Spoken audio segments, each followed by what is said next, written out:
So, since 2000, the world has been hit with more than 1,700 earthquakes with magnitude greater than 5.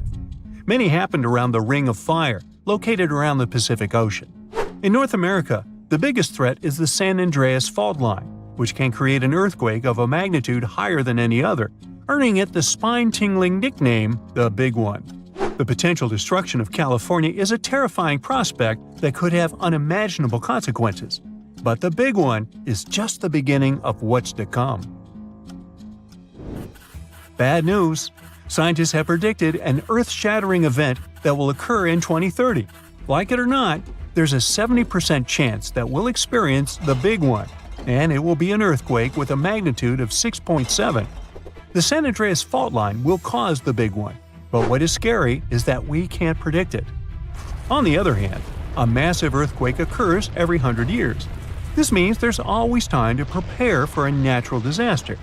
If we traveled back in time, we'd see a few significant earthquakes like the ones that wiped out San Francisco and Fort Tejon. Buildings made a long time ago are not quake-proof. They will collapse. Even if they survive, you should not enter them. But buildings are not the most dangerous part. You should watch out for electrical lines and gas pipes. Your hill house might be lovely, but it is extremely unsafe. During quakes, the hill can turn into a massive landslide that will destroy everything in its path. Say goodbye to road trips because all the roads will be ruined. You should have some spare water and food since you won't be able to go to the supermarket. This disaster won't be cheap. It will cost the U.S. around $200 billion to recover from the quake. At least the earthquake will not trigger tsunamis. But there's something it can cause more damage than the Big One. The notorious Cascadia subduction zones start in California and ends up all the way in Vancouver, Canada. The San Andreas Fault line is nothing compared to this zone. It can wipe the whole coast off the face of the Earth, an example of hyperbole. Subduction zones are tectonic plates forced to be one under the other and constantly pulling apart. One is called the North American Plate and the other is the Juan de Fuca Plate. Zones like these are not to be messed with, since they are terrifying hotspots for earthquake activity and extremely dangerous because they cause massive underwater quakes. But they are underwater, so what can they do to us? Well, they can cause giant tsunamis, flooding cities, and destroying the coastline. Right now, the most active zone is the Ring of Fire. The Cascadia zone might be less active, but it is like a sleeping beast that can wake up and destroy everything in its path, causing a groundbreaking earthquake. The last time all this stress was released was in the year 1700. Unlike the San Andreas quake, this one will cause massive tsunamis and much bigger shocks. Let's hope you'll be camping in an open field at that time, because most buildings and bridges will likely be destroyed. Also, be ready for the aftershocks, as they'll be devastating. Nature won't be spared either. Landslides will change animals' habitats. Even our homes will be changed forever. Luckily, there is a light at the end of the tunnel, and scientists are doing everything they can to ensure our safety. New rules are implemented. Every new building must be able to withstand massive shocks. They're developing modern warning systems, and every new infrastructure must follow strict quake-proof guidelines. The Juan de Fuca and the North American plates are locked together, but they won't stay like that forever. When they unlock, get ready for a massive shake. The closer you are to the epicenter, the more damage you'll experience. But even if you are lucky to be far away, you may still feel the ground shaking for some time. Now, if we compare the Cascadia subduction zone and the San Andreas Fault, we'll see how much more dangerous the Cascadia zone is. In 1994, there was an enormous 6.7 magnitude earthquake in the Northridge area, close to the San Andreas Fault. Sadly, many people didn't make it, and some were injured. Back then, buildings were not strong and earthquake-proof, and many of them were damaged. The Cascadia subduction zone can potentially cause a magnitude 9 earthquake. A magnitude 6 quake has the power of around 44 million pounds of dynamite, but a magnitude 9 has the power of 44 trillion pounds of dynamite. The strongest ever recorded quake was in Chile. Its magnitude measured 9.5, and it destroyed most everything. So let's say you've survived the quake, but the struggle is far from over. Soon after, a massive tsunami will strike, with waves that might reach up to 100 feet in some areas. That's so unlike the San Andreas earthquake, which can't produce any significant waves. So say goodbye to your beautiful garden, since salt water will destroy trees and plants, changing the environment for a period of time. The only positive thing will be you won't need Halloween decorations, because all those dried-out trees will resemble a ghost forest. The combination of waves, quakes, and the sheer size of the area will make this natural disaster much more dangerous than any caused by the San Andreas Fault or the so-called Big One. A quake similar to this happened around 300 years ago. Many more have been recorded in the past 3,500 years, proving that they continually occur every 400 to 600 years. So, technically, we have around 100 to 300 years before the next big one hits. We still have no idea how exactly the Cascadia subduction zone works, because we discovered it in 1970. This zone is super scary because it can cause big earthquakes. It was found by accident when researchers studied the Ring of Fire. They wanted to know if this area had caused any trouble in the past years, and the proof was under their noses. In Washington, there is a horror forest where nothing has been growing for years. When researchers tested the soil, they found a tremendous amount of salt. They put two and two together and concluded that a massive tsunami had been the reason. Experts still didn't know when the forest was destroyed. But Japan kept records of a gigantic earthquake that had a similar effect. It was the one that happened in the year 1700. There is a 1 in 3 chance that the next one will occur in 2050. You must know how to survive the Canadian earthquakes and make it out unscathed, so listen carefully. Those who live in this area have almost no experience with earthquakes like this one. Surviving the quake is relatively easy, but the tsunami coming afterwards is the real danger. After the shake, find the highest ground and go there. Only bring the essentials, like food and water. Yeah, leave your baseball card collection at home. After the first hit, don't try to go down. Seismologists say that most likely there will be a few more waves, and they have proven this. On the 22nd of May, 1960, seismologist Jerry Eston and his 4 friends went to Hawaii to see an expected tsunami that was to happen around midnight. They set up their gear on Wailuku Bridge with an escape route planned. This bridge had been destroyed in the previous tsunami, but the new one was much taller and better. After midnight, the water was 4 feet above the average level. The second wave hit a half hour after midnight, and the water rose another 9 feet by 1 a.m. The water started going down and dropped by 7 feet, but the horror was far from over. Next, they saw a wave that was around 20 feet tall. This shows us that tsunamis are unpredictable, and we should listen to experts to stay safe.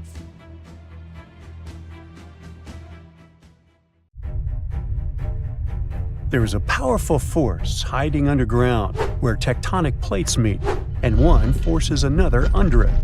This happens in the Pacific and Indian Oceans. Strain builds over centuries. The tension is unbearable until the megathrust awakens. The Earth shakes with a magnitude that can exceed 9 points, more powerful than any other earthquake. When the seafloor suddenly gets pushed up fast, it sends a huge ripple across the water, and a tsunami of huge force is out.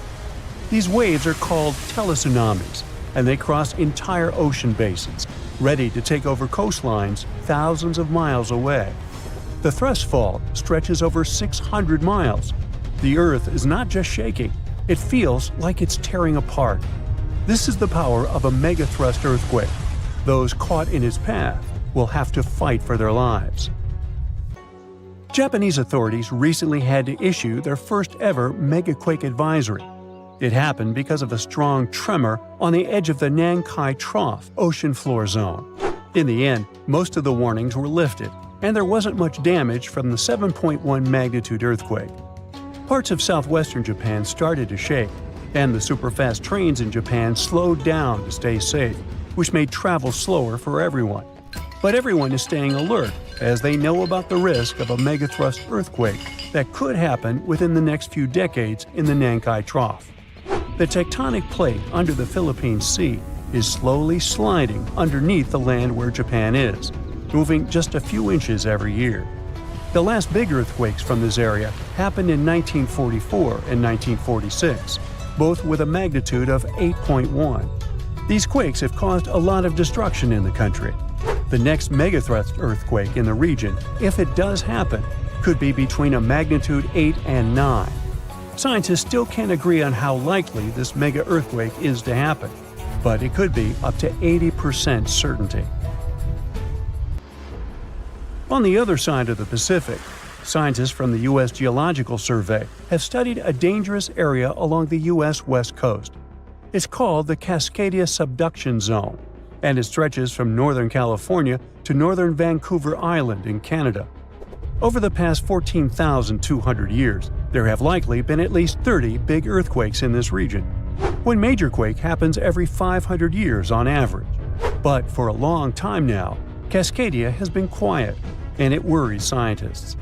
They think this might be because the area is locked, meaning the tectonic plates are stuck together and building up a lot of pressure.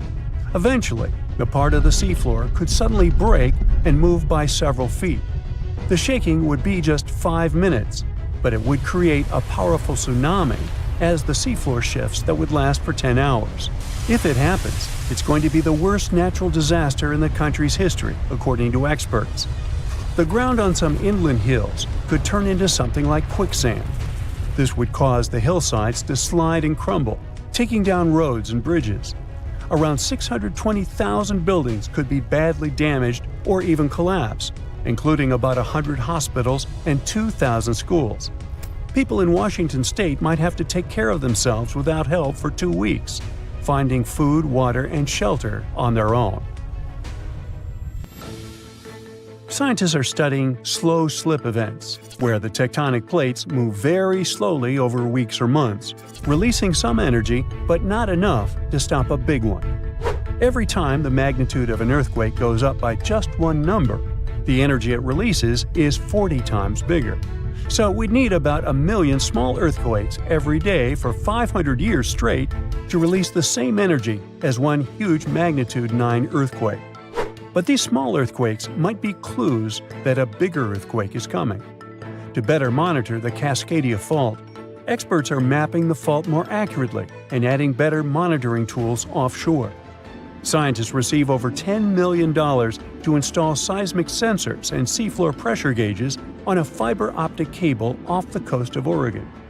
The goal is to be ready to warn people and potentially save lives when a big earthquake strikes. A sharp megathrust earthquake happened in this part of the world in 1964. It went down in history as the Great Alaska Earthquake and had a magnitude of 9.2.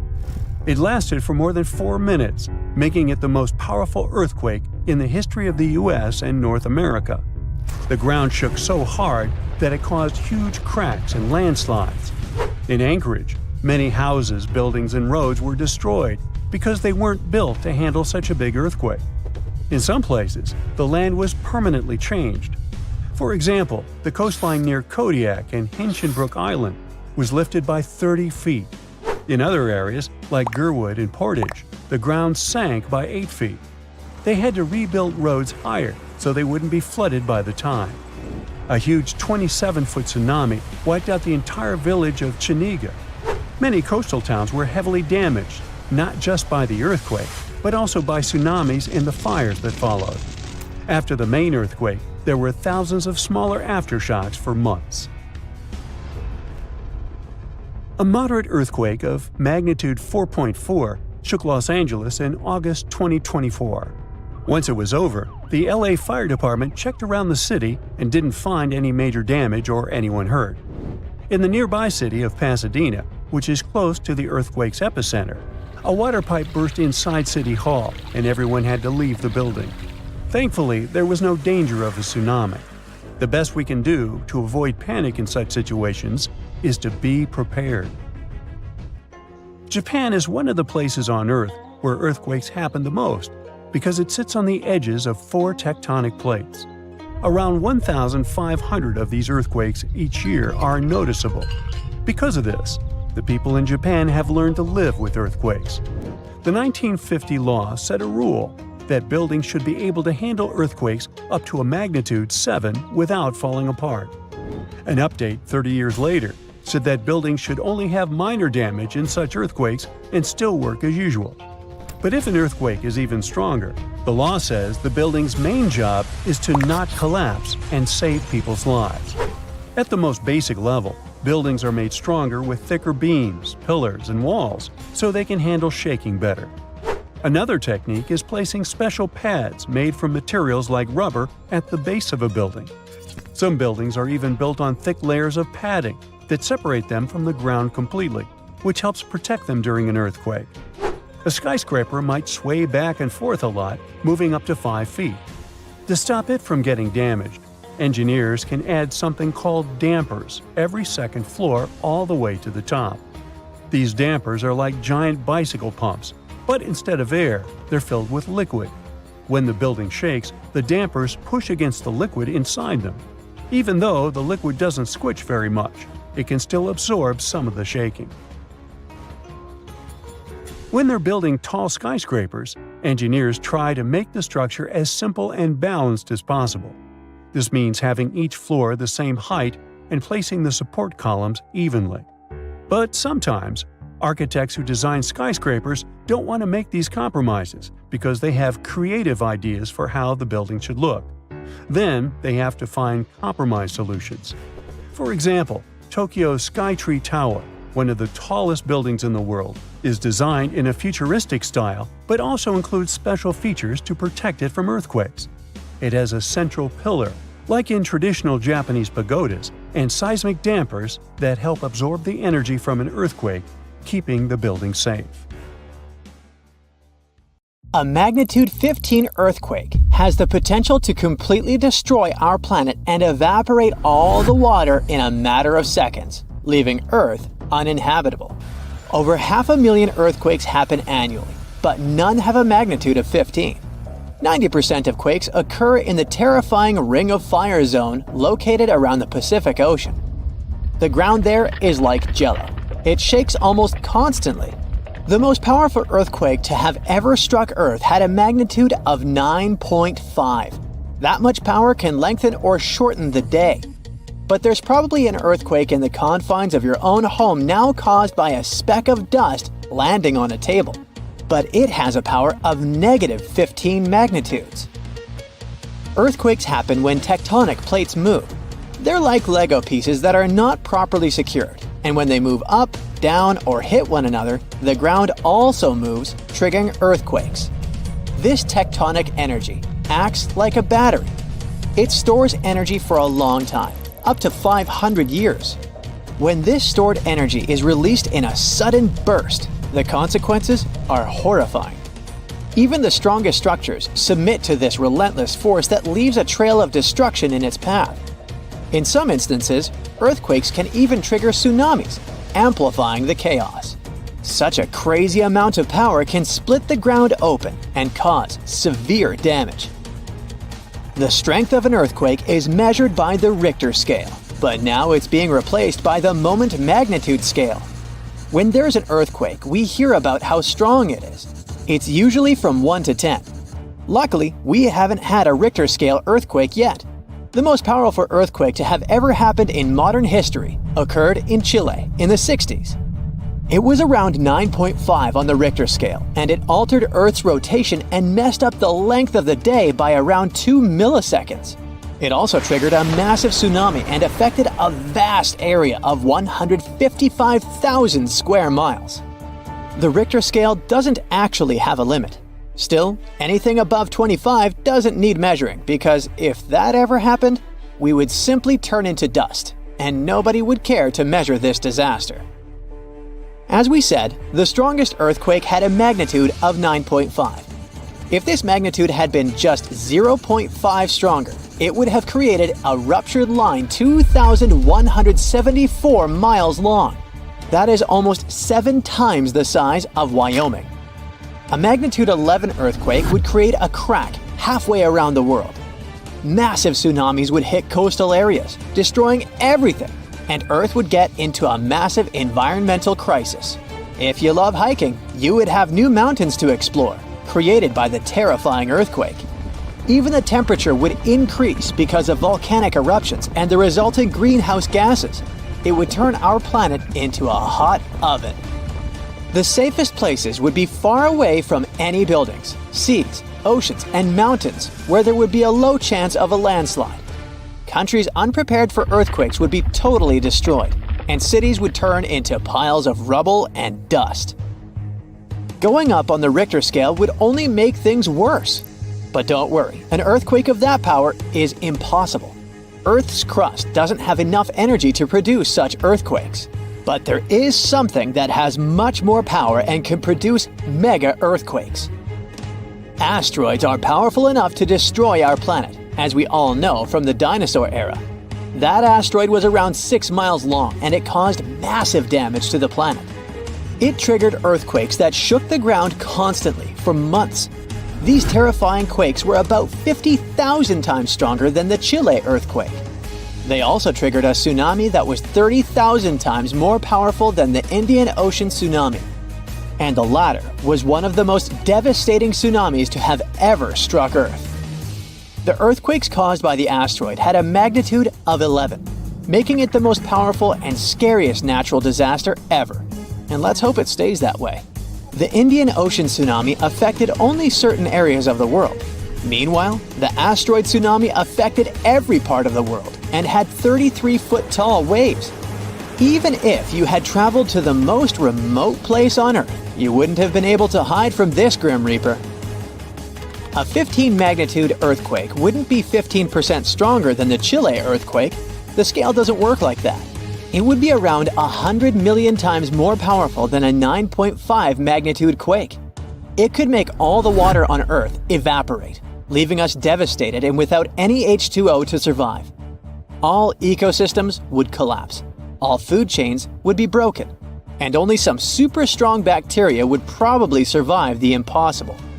That is only a fraction of the frightening things that could happen. The ocean is like the AC for our planet. Without it, Earth would be super hot. The ocean also serves as a shield from the sun's powerful rays. It acts as a heat absorber and cools Earth.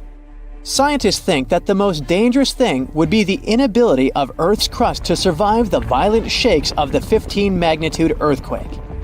If our planet miraculously survived and didn't turn into dust, there would be massive openings in its crust. The ground would become gelatinous. It would randomly move up, down, left, and right, and no building would survive that. Our civilization would be brought back to the Stonehenge era. Tectonic movements like this are devastating. A similar thing happened in Japan when tectonic plates moved 165 feet from each other and then snapped back together, creating a 9-magnitude earthquake. No place on Earth is immune to this bone-chilling natural phenomenon. Still, certain places have higher chances of being destroyed than others, like the Ring of Fire, where 90% of earthquakes happen. This is a place where earthquakes are almost everyday occurrences. The Ring of Fire is located in the Pacific Ocean. It forms a ring around the continents that surround the Pacific. There, several tectonic plates meet, creating highly unstable ground.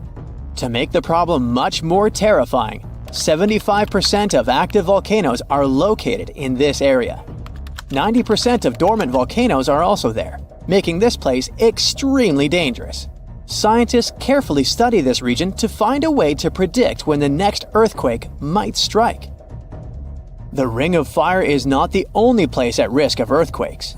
In California, along the San Andreas Fault line, 2 tectonic plates have been storing power for more than 200 years.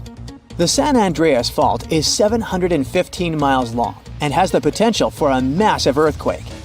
This region has its fear of violent earthquakes like the one that happened in San Francisco in 1906. It had a magnitude of 7.8 on the Richter scale. Scientists' predictions are terrifying. They say that the chance of a 6.7 magnitude earthquake is very high in the area. If all hell starts to break loose, you should know how to survive.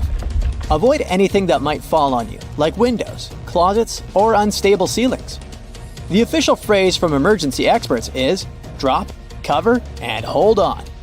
Stay low to the ground. Hide under something stable like a table. and remain there until the shaking stops.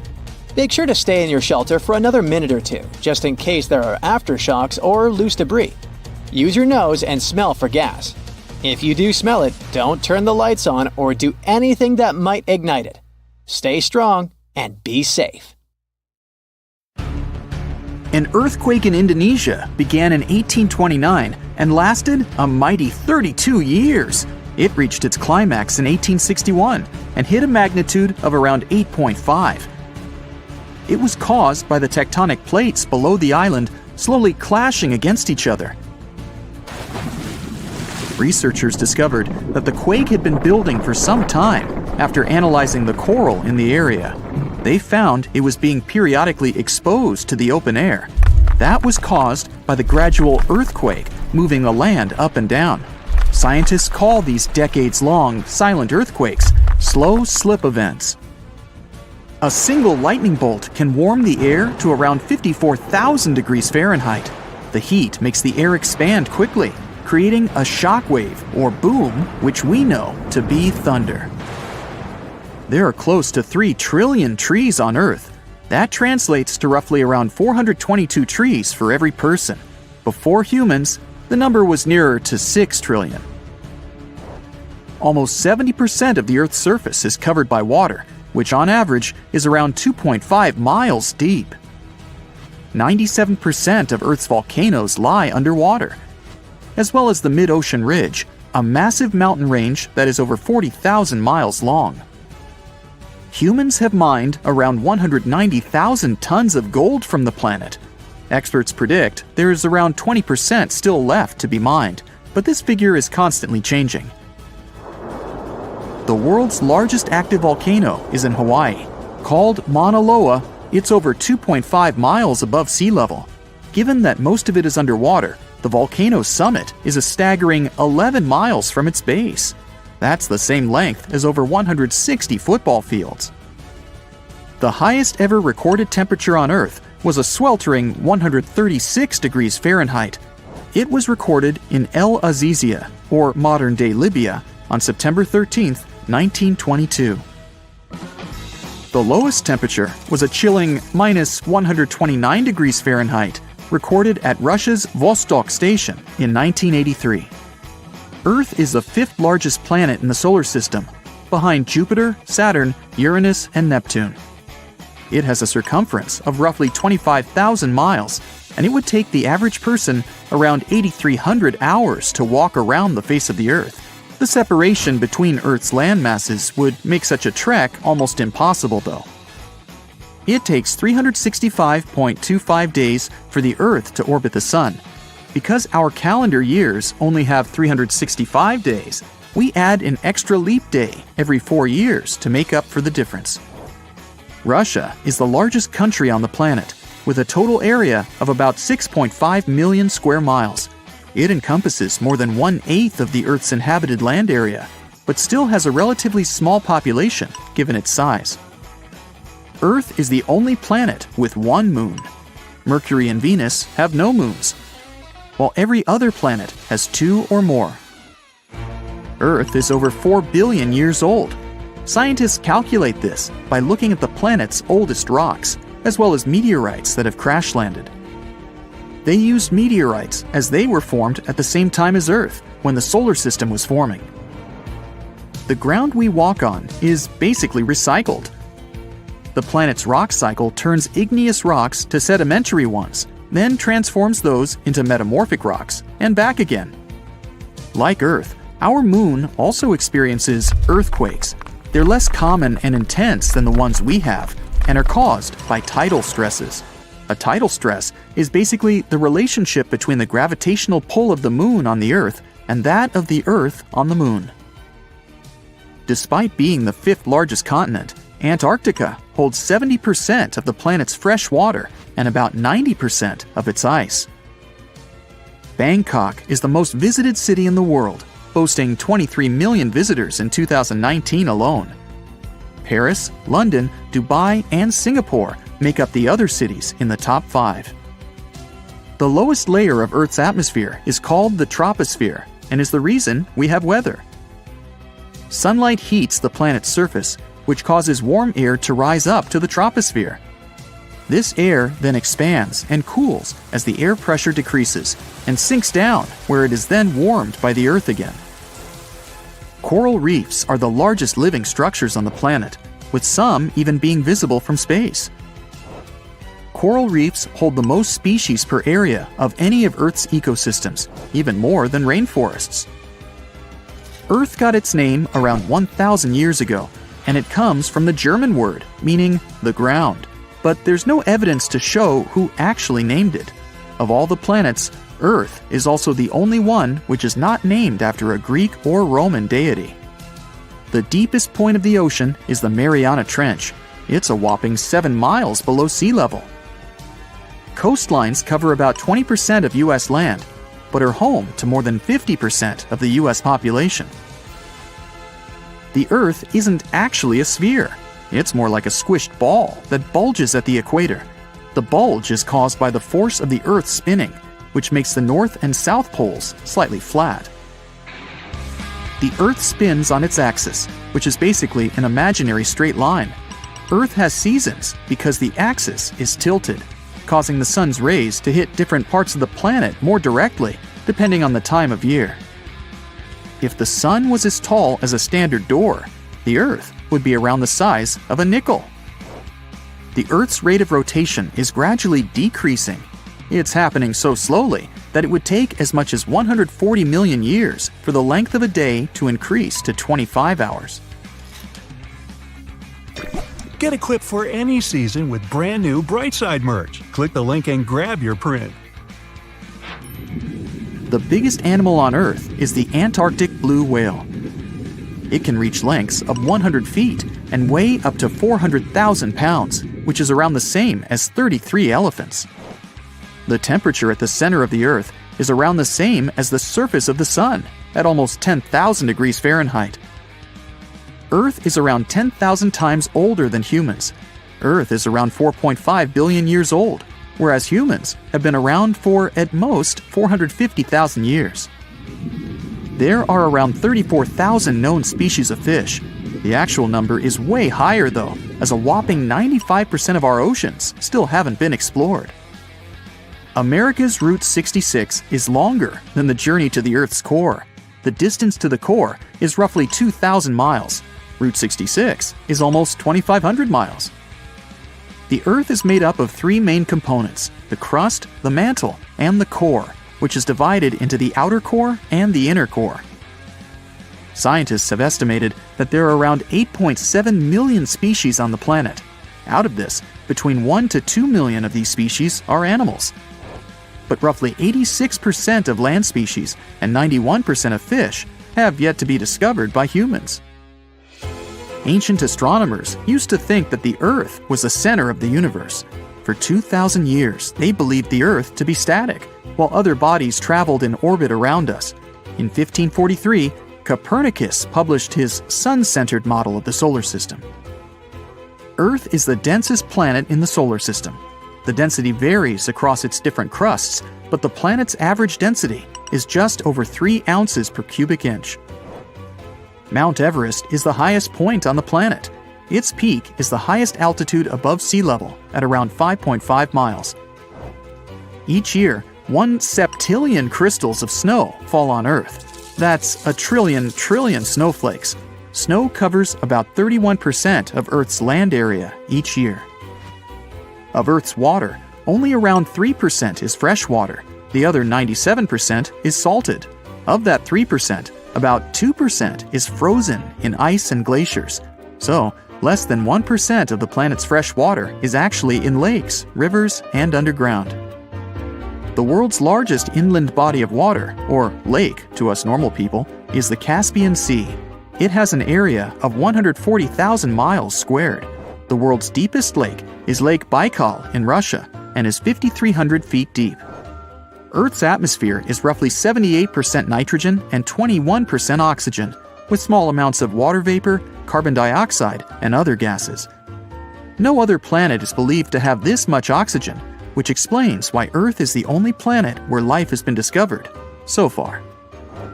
Apart from the Moon, there are 2 asteroids in co-orbital orbits with Earth.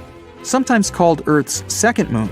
3753 Cruithne is an asteroid that looks like it's following the Earth in orbit, but it's actually following its own path around the Sun. 2002 AA29 is another asteroid which makes a horseshoe orbit around the Earth that draws it close to the planet every 95 years. You have friends over for dinner. You set your drink on the counter and go help your friend set out some desserts. When you get back, you notice the liquid in your cup. It's sloshing around and the ice cubes look like ships on a rough sea. Now you feel it too. On the ceiling, the chandelier is swinging like mad. Then you hear someone scream, "Earthquake!" The house and everything in it is rocking back and forth. You try to run for cover, but the shaking keeps you stuck in place, fighting to keep your balance. The cabinets look possessed, and glasses and dishes fly out and smash on the floor. The bookshelves topple over, and everything hanging on the walls sways and falls off. You duck under the dining room table, trying not to get hurt on all those broken dishes. Yeah, you've been through earthquakes before, but none like this. Checking your phone? Typical, no signal. You can't believe what's about to happen. The screams get louder, and suddenly the whole house collapses. The biggest earthquake ever recorded happened in Chile in 1960. Disaster came in the afternoon, just when everyone was out enjoying themselves. To cause serious, life-changing damage, you need to have a magnitude of around 7 or so on the Richter scale. This one was 9.5. This part of Chile is smack dab on the so-called Ring of Fire, the most active volcanic and seismic area in the world along the Pacific Rim. The initial shaking lasted around 10 minutes, and after 2 days, many aftershocks were still strong enough to set off a volcano in the south of the country. But that's not where it ended. The earthquake unleashed a series of tidal waves all over the Pacific Ocean, with some reaching over 80 feet high. The waves in earthquake were so strong that they even affected Hawaii, Japan, and the Philippines. It caused around $500 million $1960 worth of damage. Many were left homeless. Much of their infrastructure was smashed too. Buildings as far as the eye could see were toppled, and debris piled everywhere. Scientists estimate that this earthquake was so powerful, it shifted the Earth's axis, making our days 1.26 microseconds shorter. That might not seem like a lot, but think about it. Just one natural disaster was strong enough to make time move. Many of the coastal cities were flattened and floods were widespread. The economy spiraled downward. According to studies, if this earthquake happened today, it caused more than $20 billion in damages. So what would happen if an earthquake twice that size hit without warning? For starters, you'd likely feel the effects even further away. Tidal waves wouldn't just hit the coasts of Japan and the Philippines. They would move even further to China, Korea, Vietnam, and even Australia. And those waves would be significantly higher than 80 feet, perhaps double that. That's like 8 giraffes piled on top of each other, surfing your way. If you lived by the coast, you'd notice the waves. If you saw the water recede way back so you could practically see where all the fish call home, you'd know it was time to run. Chances are that a tsunami's heading your way. Say it really happens. You're caught under the wreckage, not knowing what's going on. You manage to free yourself and escape to the fresh air. And you're not alone, because all the houses in the neighborhood have turned into piles of bricks and rubble. The bridges have also collapsed, leaving people stranded on either side. You look around, dust yourself off, and rush to find help. Fire trucks and ambulances drive between the broken-down cars and rubble. You try to make it to your car, but the aftershocks are still hitting, and you're getting tossed to the sidewalk. With all the cell towers down, you can't call anyone on your phone. Your knees are shaking, but you manage to power through. Once you reach your car, you see it crushed under a boulder, like a giant soda can. You continue on foot and eventually reach downtown. It looks as if some giant got angry and knocked all the buildings down. You push forward and try to see if you can find some help. Without warning, your phone vibrates. You check it and see 1,000 notifications about a 20-magnitude earthquake. You're still shaking, But that's all you. The ground is still for now. Uh-oh. You hear something in the distance, racing towards you. To your right, you see tidal waves as tall as buildings charging at you. Still in shock, not knowing what to do, you now come to your senses and run. You don't even know which way to go. There's a tsunami right behind you, and in front of you are broken down buildings with rocks and concrete still falling everywhere. Wait, there's a building that's somehow still standing. You need to get on top of that thing. You reach the elevator, but it's jammed. Not surprising. You bolt up the stairs as fast as you can, tripping on broken glass and plaster, but always managing to get back up.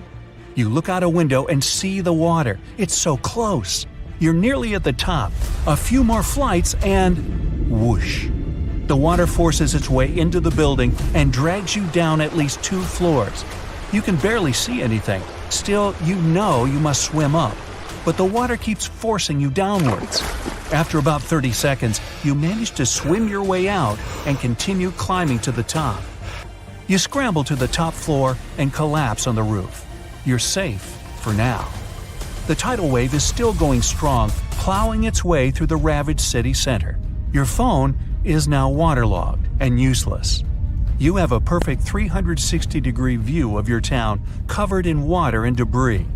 The ground starts to shake again.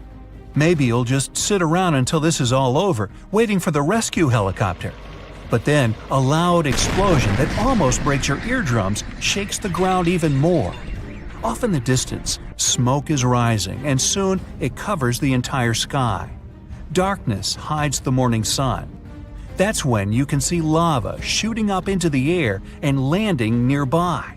The lava forms into a river, flowing its way into town block by block. With this much seismic movement and the high intensity of the earthquake, the world's tectonic plates have shifted so that magma is pushing its way to the surface. From the earth, steam begins to vent. Then the heat hits you. You see the magma cover the ground like a blanket, eating up every car in its way. What's worse is that the magma is melting the foundations of the buildings that managed to withstand the earthquake and the tsunami. The buildings in the distance are now sinking and collapsing into the raging lava pool that's replaced your town.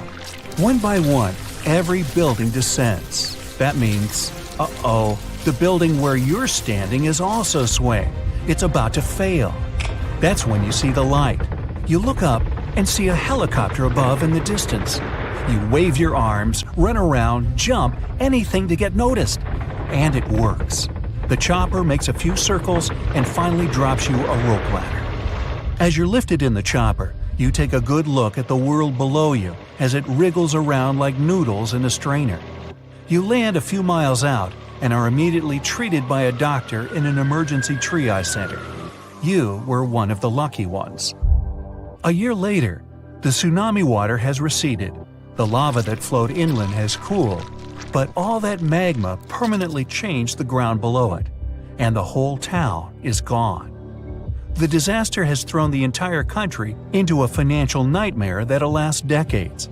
It takes months to survey the town, making sure there's no dangerous electrical wires or busted gas pipes anywhere. They're rebuilding your town farther inland from where the old one was. In other towns, they rebuild directly over the ruins. In others, they just decide to move everyone to a nearby city. For hundreds of years, people in the US have reported hearing strange, loud booms. These mysterious sounds are called skyquakes. And yep, it's a real thing. If you've ever heard a loud, distant booming noise that definitely wasn't a thunderstorm or a car engine backfire, congrats, it looks like you've experienced a skyquake yourself. People report them all around the globe, from the US to India and Japan. They go under different names, and we still don't know why exactly they happen. Sometimes these booms come together with earthquakes.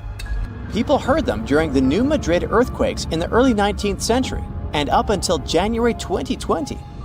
Those who've experienced them describe skyquakes as a rushing or rolling noise. Famous American writer James Fenimore Cooper described it more poetically. as the lake speaking to the surrounding hills, which send back the echoes of its voice in accurate reply. Sometimes these mysterious booms happen in cold weather instead of during earthquakes. One of the skyquake hotspots is near Lake Seneca in New York. They call them the Seneca guns.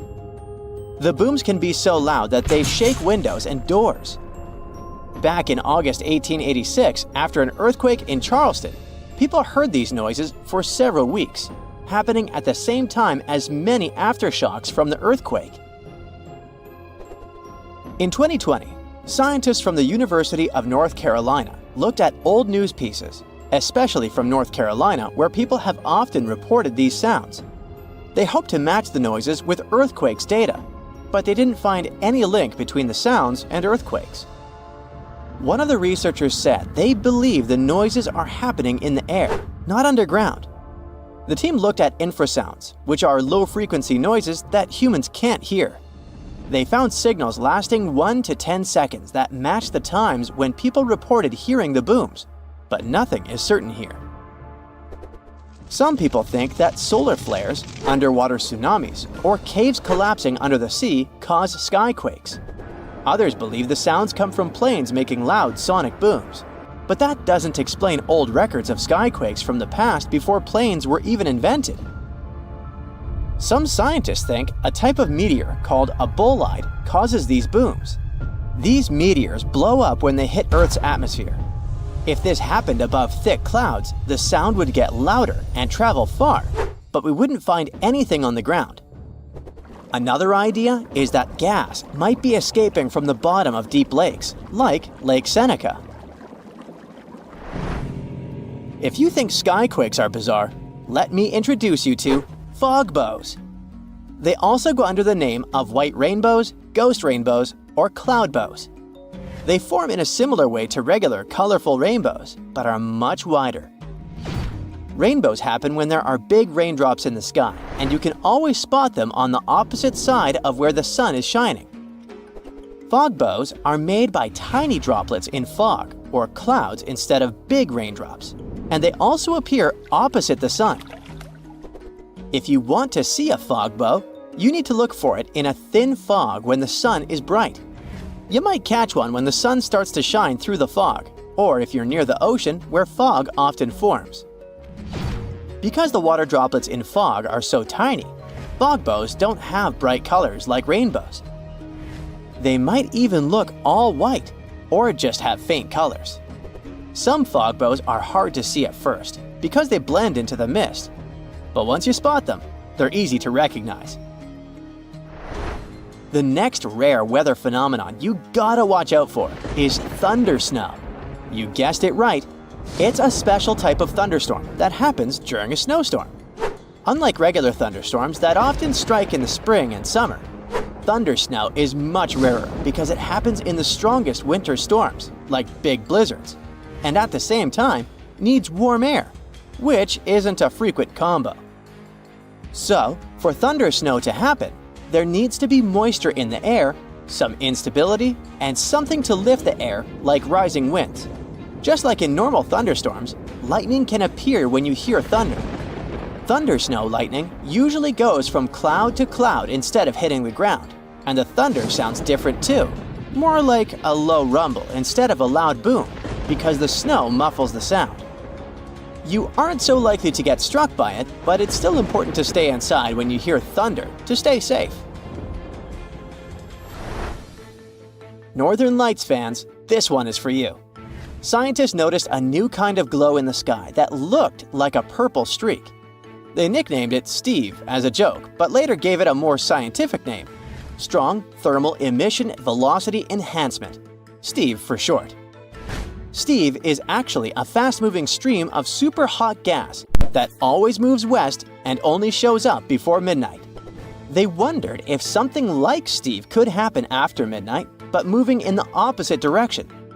And now, scientists think they found the anti-Steve by looking at data from a research station in Norway. In December 2021, they took a picture of a bright purple streak stretching for 620 miles in the sky, and it only appeared after midnight. Satellites from the European Space Agency also measured the conditions in this part of the sky and found that the ions were moving eastward. Steve's late-night twin hasn't been officially named yet, but it would be cool if it was called Sam, which is short for Steve after midnight. If you've ever seen snow on a sunny day when falling from the sky without a single cloud, it must have been diamond dust. It's a special kind of weather with millions of tiny ice crystals forming close to the ground.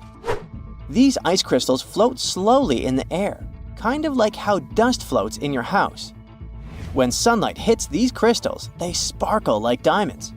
Unlike regular snow, diamond dust can fall from a cloudless sky, which is why they sometimes call it clear sky precipitation. It happens because of temperature inversion. Normally, it gets colder as you go higher up from the ground. But in a temperature inversion, the cold air stays near the ground, and warmer air sits above it.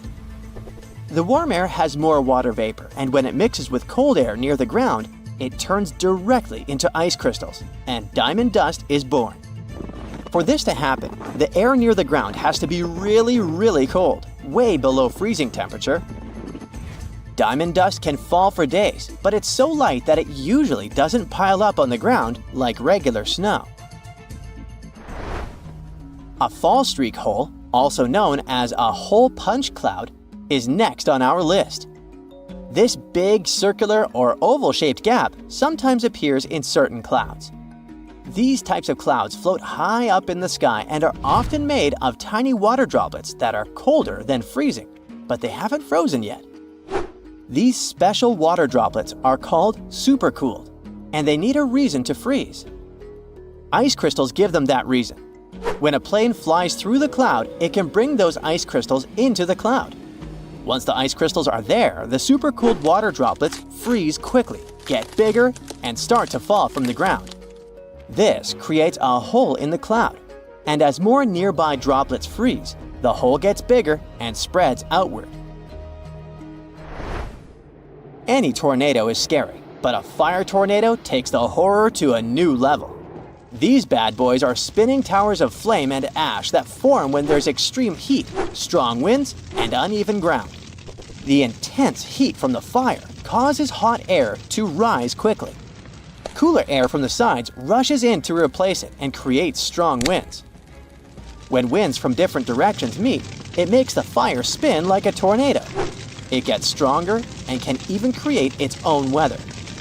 It pulls in flames, ash, dirt, and anything in its path. The winds can reach speeds of over 140 miles per hour, and these fire tornadoes can last for more than 20 minutes. When you mention your plans to travel to Tristan da Cunha, the chances are your friends won't even know where this remote island is located. No wonder.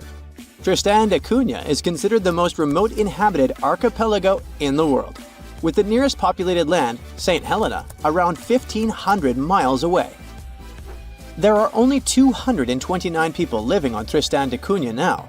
In such a close-knit community, everyone is someone's cousin, uncle, or maybe just a friend, but everyone knows each other for sure. There are as few as 10 last names on the island, representing just 10 families. Getting there is quite an adventure. There are no airports on the island, which means your journey will be primarily by sea. Typically, it requires a days-long voyage from South Africa.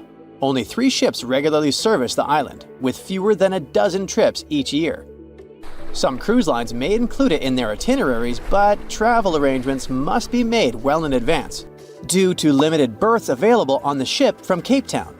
And you'll also need landing permission. While Tristan doesn't have traditional hotels, there are several guest houses, and you might also have the chance to stay with a local family. They will provide you with a place to sleep, 3 meals a day, and laundry services.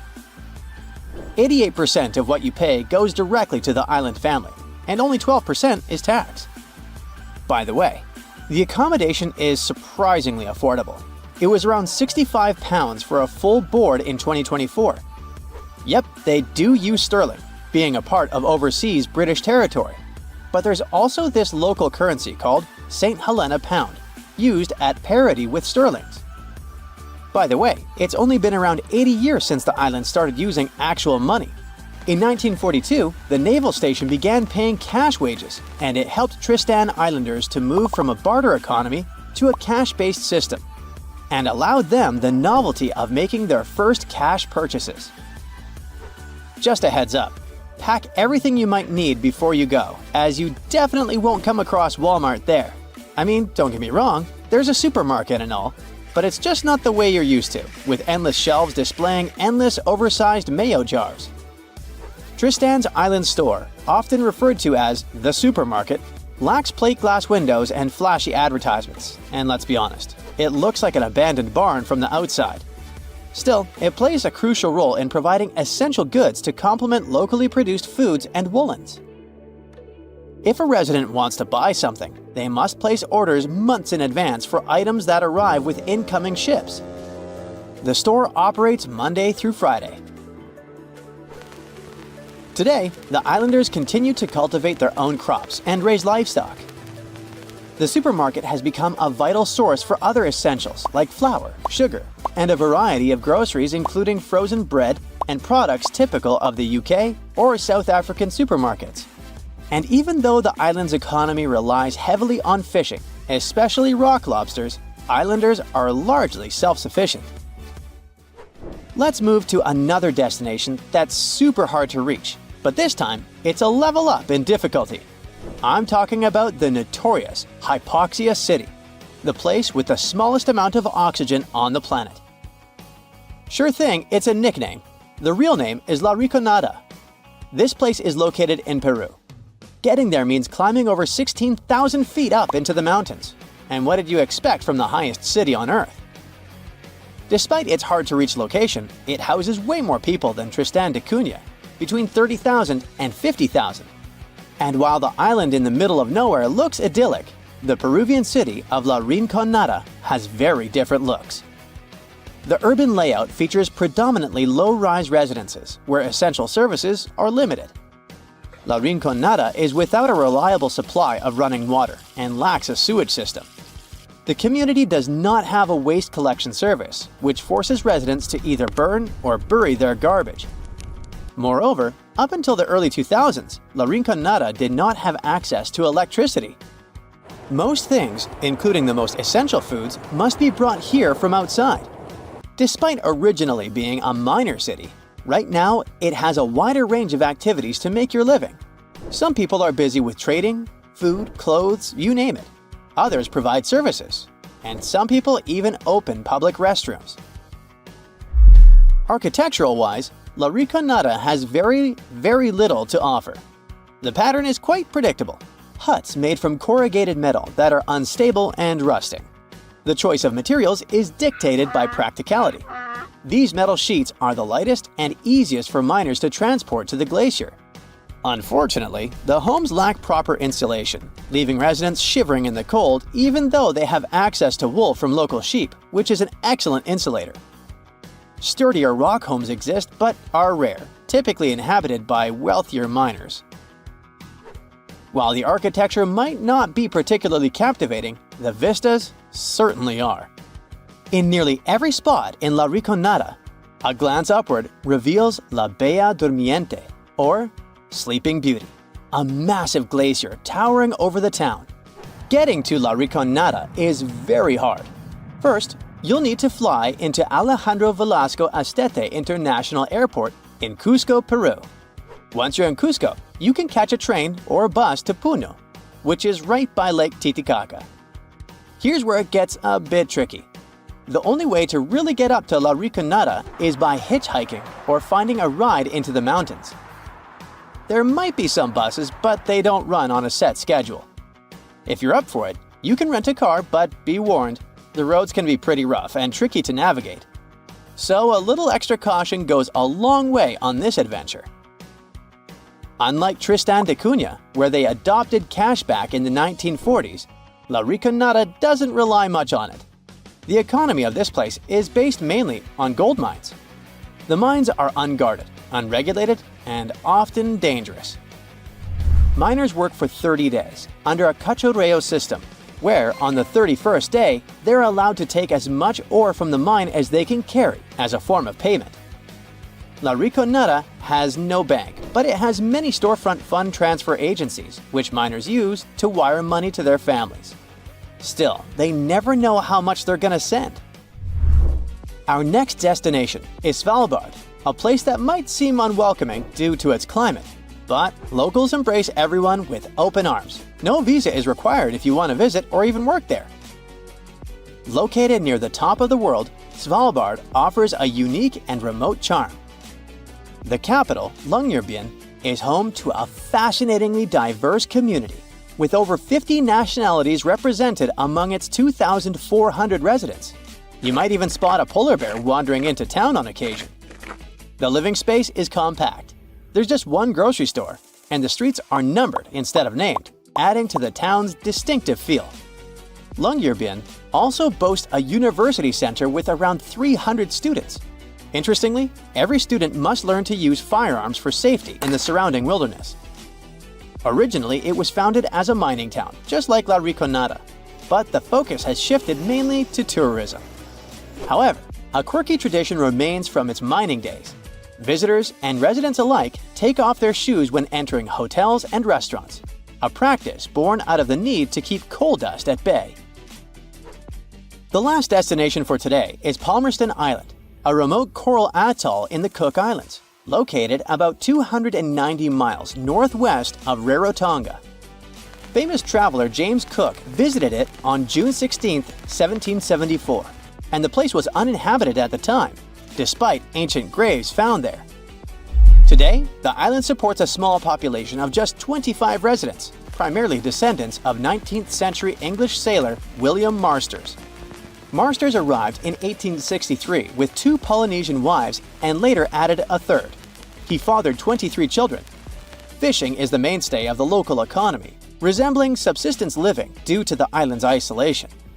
Modern amenities and communication services are available. Although there's no airport, cargo ships visit periodically. You come to sunny California and go for a hike in the San Lucia Mountains. There, you have a strange, unpleasant feeling, as if someone's watching you. You look around but don't see a single soul. That's when you glance at the tops of distant mountains in front of you and your heart skips a beat. Up on the peaks, you can see the outline of a giant humanoid figure, arms stretched out with a magnificent full rainbow circling it. This mysterious figure is dressed in all black. You can't make out any facial expressions or detail, but you can see it moving. Then it vanishes right before your eyes. Congrats! You've just witnessed the Dark Watchers, a phenomenon that's been terrifying hikers in the California mountains for over 300 years. Even now, scientists can't give an exact explanation for this mysterious appearance. What we do know is it's completely natural. Probably. One theory claims that there are no silhouettes at all. The human brain just thinks up images created by shadows the clouds cast on the mountains. Over the centuries, people share stories about this legend, and their minds begin to show it, building recognizable objects. The same can happen to you, like when you see the contours of a human face on a burnt piece of toast or the shape of a dog in a passing cloud. The most accepted scientific explanation is what's called a Bakken specter. It's when sunlight gets bent by drops of fog or clouds. That explains the rainbow surrounding these figures. As for the shadow, it's only your own being stretched and projected on the mountains before you. After all, these figures usually show up when the sun is behind the witness. Natural or not, the vanishing mysterious figures scared the wits out of you. So we head to Antarctica. Snow, ice, and more blinding sun. Yep, it's a desert too. The light is almost blinding. You squint and off in the distance, you see something red sticking out from all the surrounding endless white. As you get closer, you realize it's a waterfall, an ominous red cascade flowing from the glacier. Splashes fly in all directions and stain the white snow. Don't worry, these so-called blood falls are nothing of the sort. Millions of years ago, hey, I wasn't around then, a glacier formed over a pond and blocked access to sunlight, heat, and oxygen. Then the pond managed to break through the glacier with a little trickle of water. When such salty waters with high levels of iron meets oxygen, it creates that scarlet rust color. This is the only waterfall of its kind in the world. As soon as you come to the Namib Desert, you immediately notice something very strange. Sprinkled among the dry grasslands are almost perfect circles of dirt where nothing grows. These massive polka dots are called fairy circles, and, you guessed it, nobody really knows what causes them. The likely culprit is termites eating the grass around their underground colony. That could also explain the circles' differing sizes. The bugs continue to eat as the colony expands outwards, but they stop before they encroach on a neighboring colony. Well, that's neighborly. The patches where you do see grass show a sort of boundary separating different termite populations. So goes the theory. Heading down to Australia's Lake Hillier. Your eyes don't deceive you. Yes, that lake is bubblegum pink and is perfectly safe to swim in. The giant pink puddle is a salt lake, and it's not the only one of its kind in the world. Salt lakes are pink because of a kind of algae and other microorganisms living in them. They produce a red pigment to protect themselves from the sun. What's unique about Lake Hillier, though, is the water is still pink even if you scoop it up into a glass, and it remains bright pink all year round. The same can't be said about other pink lakes. Southeast Asia. You see a tree that looks as if someone poured paint all over it.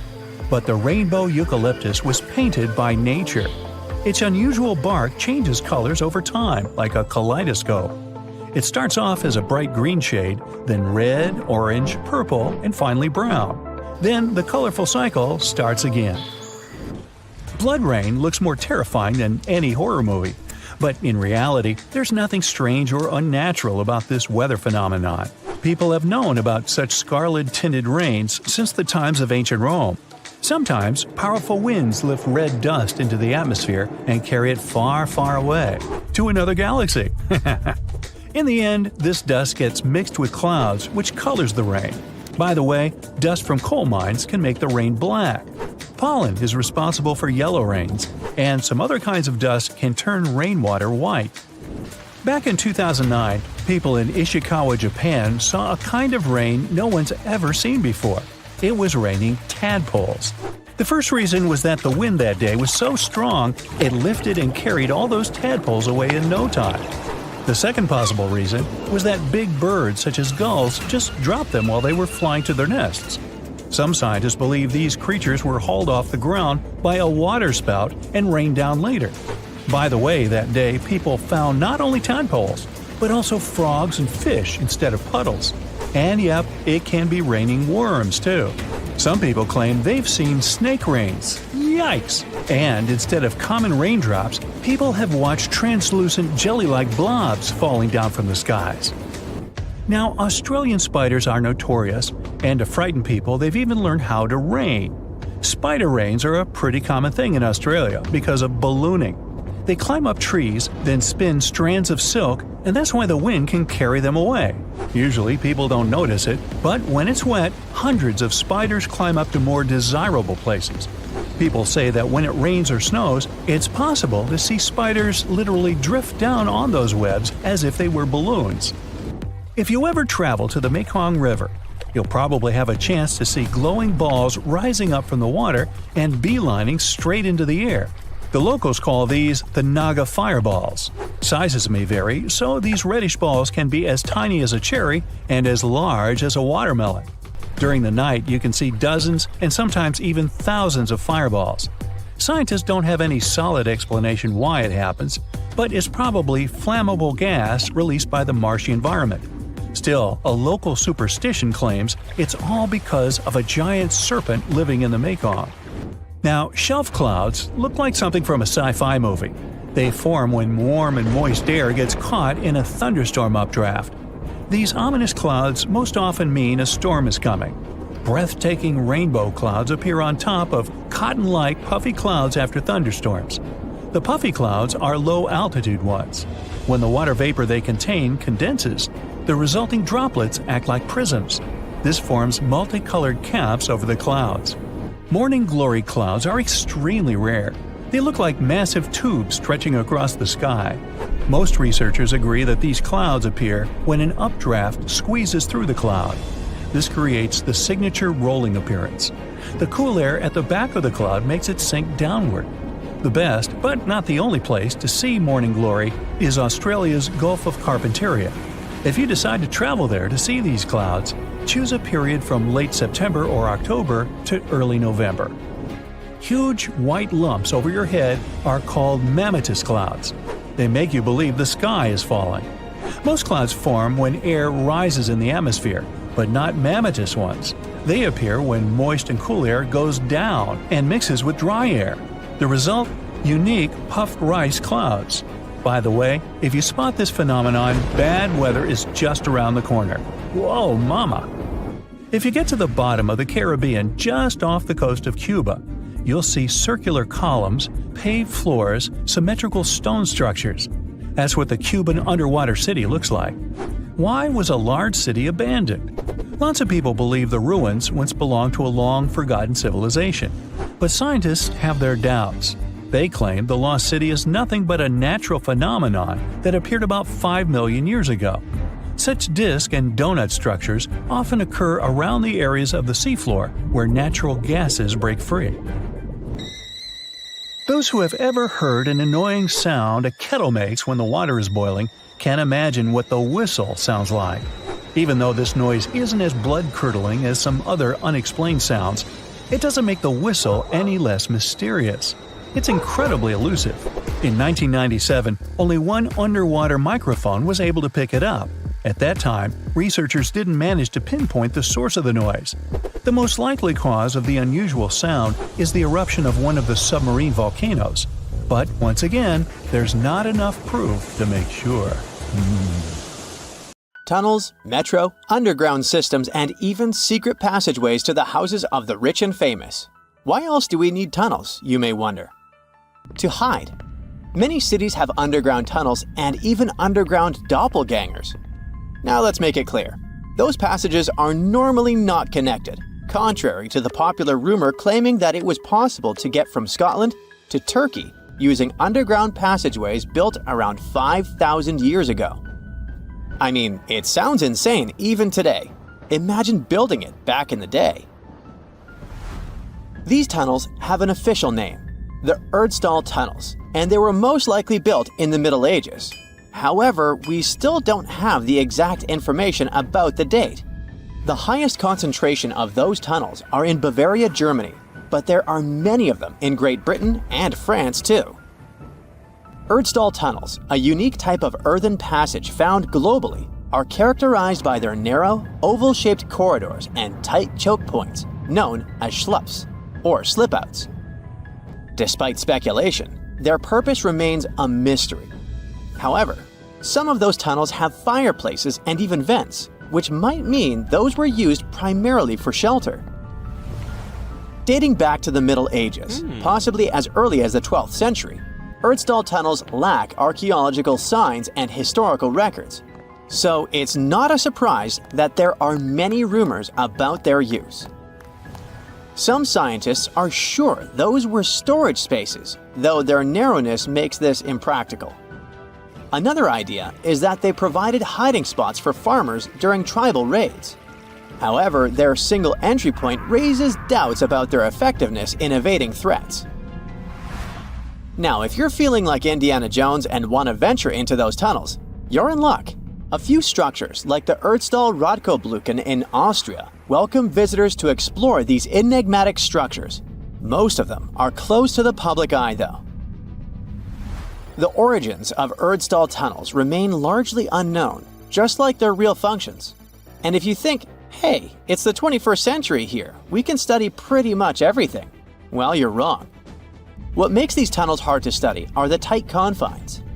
Traditional surveying methods often prove inadequate in such spaces.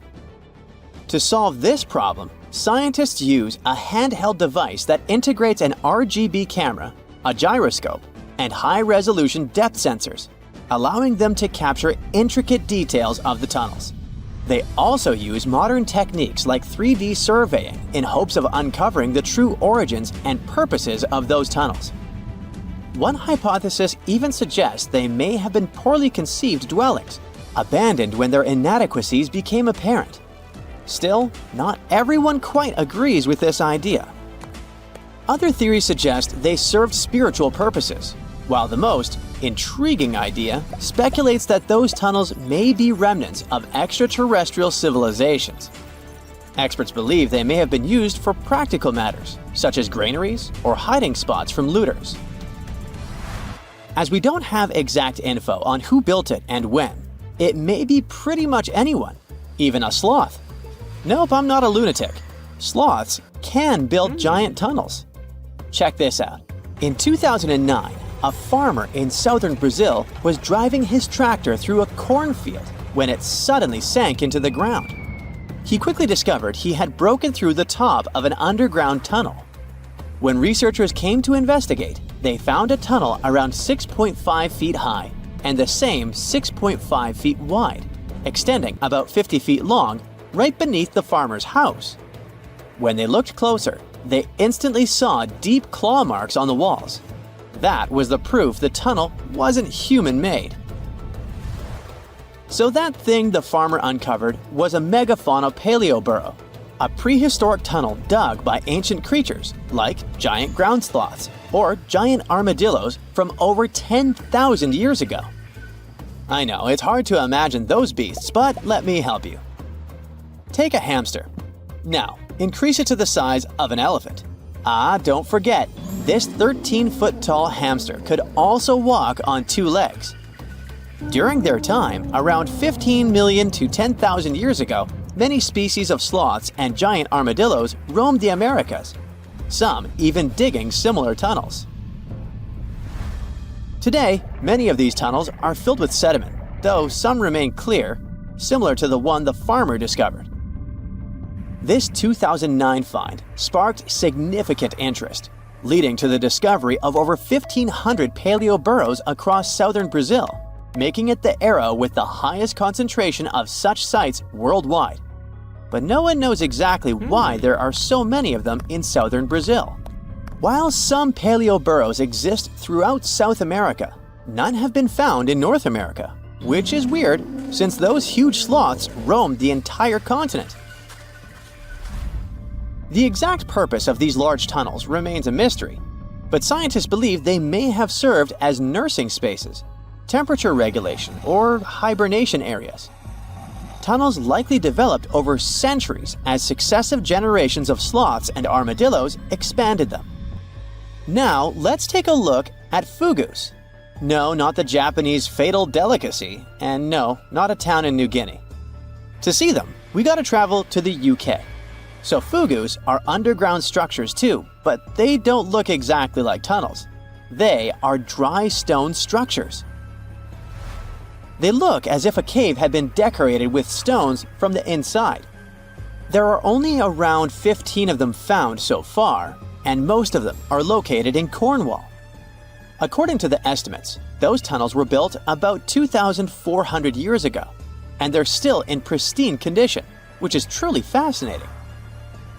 I mean, back in the day, people had no cool machinery whatsoever, yet their structures still last. And if you dare to buy an apartment today, well, chances are you won't be too happy about the quality. Going back to our fugus, there's nothing extraordinary about their supposed purpose. They could be used for spiritual purposes, as a place to hide, or a food storage. The latest application, though, is a bit weird. I guess it's not a secret for anyone that England is famous for its excessive humidity. And if you want to store your food properly, you gotta avoid the humidity at all costs. Otherwise, say welcome to mold and fungi. But ancient people weren't dull-witted at all, or they wouldn't have survived, and you and I wouldn't be around now. So they might have adapted those fugus to store just some products, those that already had natural molds in them, assisting in the preservation of perishable food, like milk, butter, and cheese. But hey, those are just speculations. The true reason why they were built remains unknown. What makes fugus unique is that they are intentionally built tunnels, not just excavated mines like those in Wales. They were crafted by digging deep trenches, lining them with stone slabs, covering them with capstones, and then filling over them, all of which took significant time and effort. Still, no matter how hard those were to construct, cities around the globe are often built over intricate tunnel systems, each unique to its location. For instance, Paris is famous for its extensive underground quarries, which were abandoned years ago, but still pose a risk of collapse in certain areas above. London boasts one of the largest tunnel networks in the world, including many that were specifically created for military purposes. In New York City, there are rumors of secret tunnels, while Los Angeles has old tunnels from the Prohibition era used for speakeasies. Many other cities also have their share of enigmatic tunnels, and surprisingly, Florida is no exception. It happened in the year 2011 in Ybor City. Near a former post office, flooding uncovered something weird, a section of an unknown structure. Back then, people didn't pay much attention to that, so it took another 7 years to discover something truly fascinating. This historic neighborhood was founded in the 1880s, but it remained unknown until 2018 that it also has a hidden tunnel network. We only learned of it because of renovation work. The exact purpose, of course, is unknown, but most scientists are pretty sure that they serve to connect to early gaming spots and the port of Tampa. Figuring out how extensive the tunnel network is tricky. In 2018, a historic home in Seminole Heights revealed locked doors leading to tunnels from the 1920s. One local even said he traveled through a tunnel for 20 minutes. Rumors suggest some tunnels connect to the Hillsborough River and Ybor City. Research is ongoing, but no new info has emerged yet.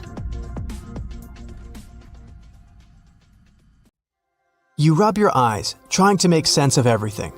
Perfect circular holes in the bottom of the ocean floor off the coast of Big Sur in California. You have no idea how this happened, even though you're a marine biologist who's been practicing it for years. You go through some of the old records and find out that these holes have been around since the 90s. In 1999, a ship-mounted sonar conducted a survey and found 5,200 of these pockmarks, or large holes over 500 square miles, on the ocean floor. They look like moon craters underwater. You contact your team and get the robot ready to go down and explore the scene and bring back a few samples. You and the team drive to the coast and hop on the boat. You're sitting inside controlling the robot with a joystick. Your teammate sets the robot in the water and drives it down. Everything seems normal near the surface, but as the robot goes lower, the pockmarks start appearing. A bunch of boats swift past you, making you lose your balance and focus. The robot turns on the flashlight so you can see better. But as it goes lower, the resolution is less crisp. It almost reaches the bottom, and the holes are smooth and nearly perfect circular shapes. Some of these holes that were visible in the sonar reading measure more than 30 feet across and 15 feet deep. You show the rest of your teammates the images, and they're shocked. The robot continues swimming, but there appear to be more holes all around. Many of them are too small for the scanner to capture from above. These microdepressions are steep and have sort of tails going in a certain direction. It's possible that the currents underwater played a role in their shape. Everywhere the robot swims, there are new holes all around. After a couple of hours, the robot goes back to the boat with some samples. You take them back to the lab and study them. The robot clearly captures images of human trash, but the samples don't indicate anything alarming for now. Despite the fact that 1/3 of the pockets are filled with trash, there's still no explanation of how they were formed. It's late at night and the rest of your team heads back home. You're passing out in the lab, still trying to find some answers. You wake up the next day, and while cooking breakfast, you get this idea that maybe these holes are gases venting out, which could be harmful to marine life. You quickly get the robot and sail out to the ocean once more. This time, you didn't even think about calling your teammates. You place the robot in the water and get behind the screen to control it. The robot descends to the bottom of the ocean and does a survey. So far, the holes still seem to be covered with trash. But some of the holes have marine life dwelling inside, like fish and seaweed. After much scanning, it doesn't look like they're producing any bubbles, which means there aren't any gases venting out, but you're determined to find them. After a while, you reach one of those large pockmarks, and the robot starts scanning around. You find some bubbles coming from a source, but the robot can't reach it. It swims around trying to find a spot, but nothing. You bring the robot back to the lab and work on it. You attach some mechanical arms on it that can lift things and move them. You bring the robot back down to the same spot, but the bubbles aren't as frequent as before.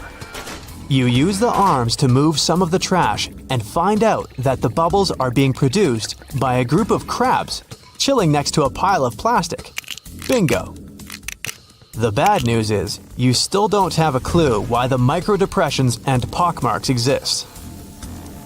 As you try to control the robot to go back to the surface, an octopus wraps its tentacles around it, pulling the robot down.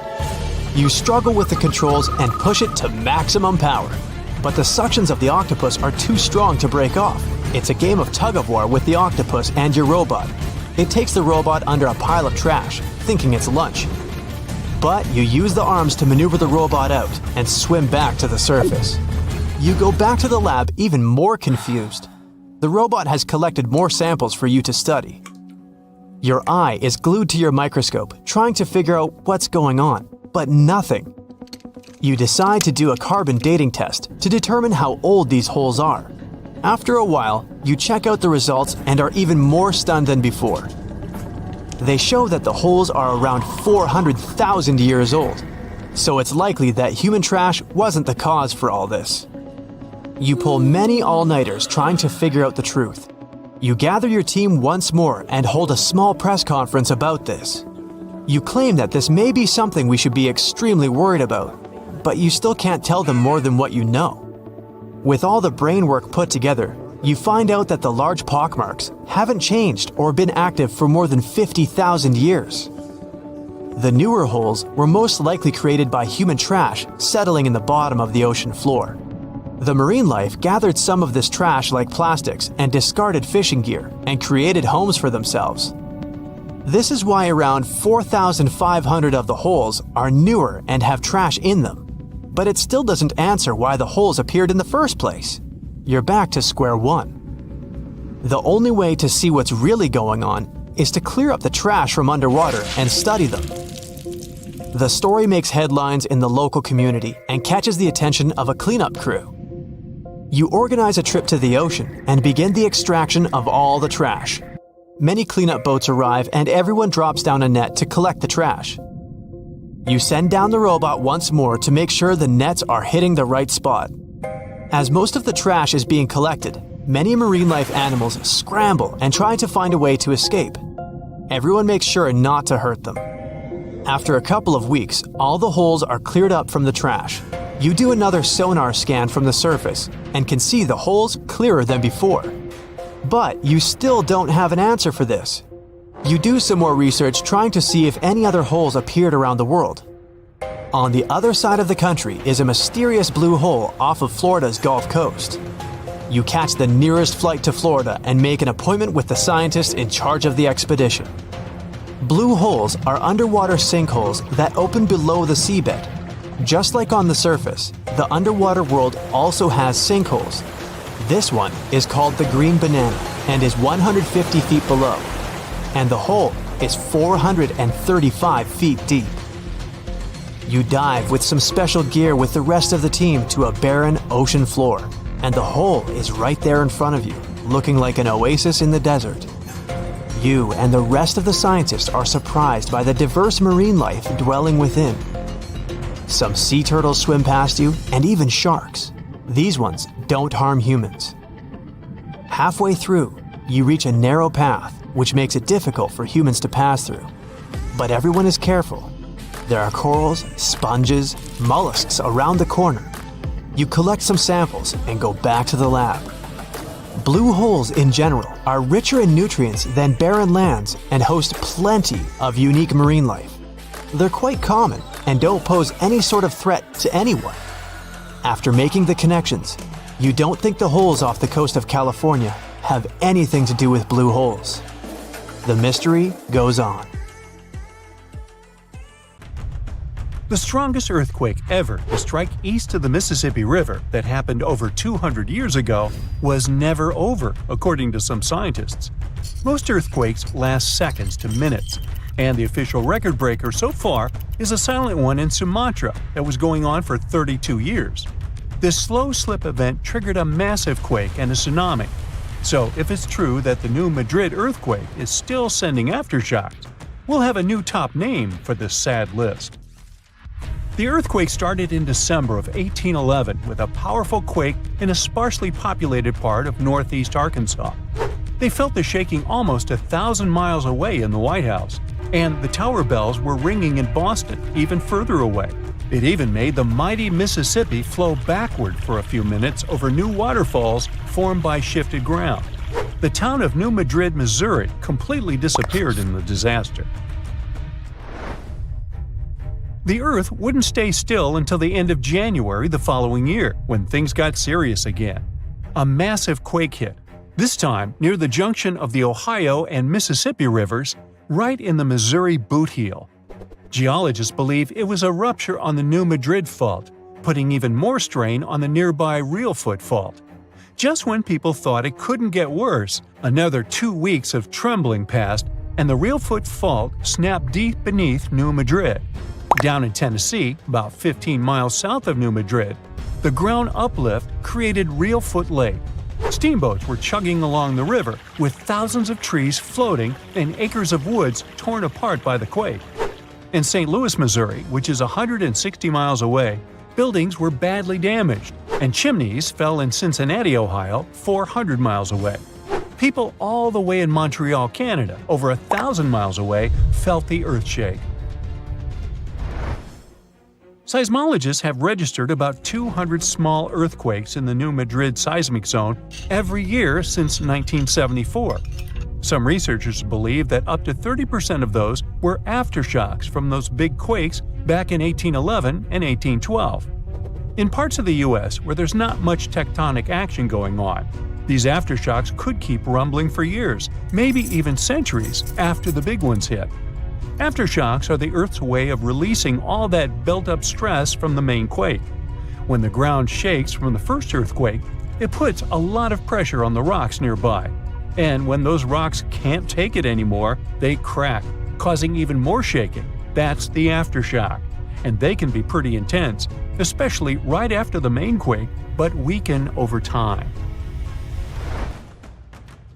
Not all scientists agree that contemporary earthquakes have to do with those from 200 years ago.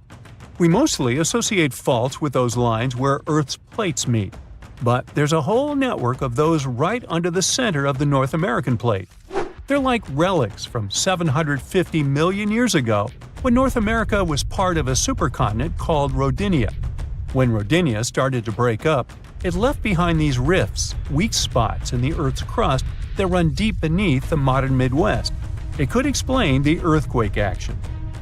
An international team of geologists decided to take a fresh look at 3 major earthquakes that shook North America and end the debate. They used a new math method called the nearest neighbor. It says that if earthquakes are too close in space, time, and magnitude to be independent background events, then one is assumed to have triggered the other. Depending on how you look at the numbers, somewhere between 10 to 65% of the recent quakes in the region could be aftershocks of those historic earthquakes. And a huge quake that hit Charleston, South Carolina at the end of the 19th century might explain up to 72% of the earthquakes in the area since then. But not all places are the same, so the scientific debate continues. In 1774, British explorer James Cook noticed a glow in the distance. It was the volcano of Mount Yasur in Vanuatu. This bad boy had been spewing lava and ash ever since, and it's quite likely that it's been doing that for way longer.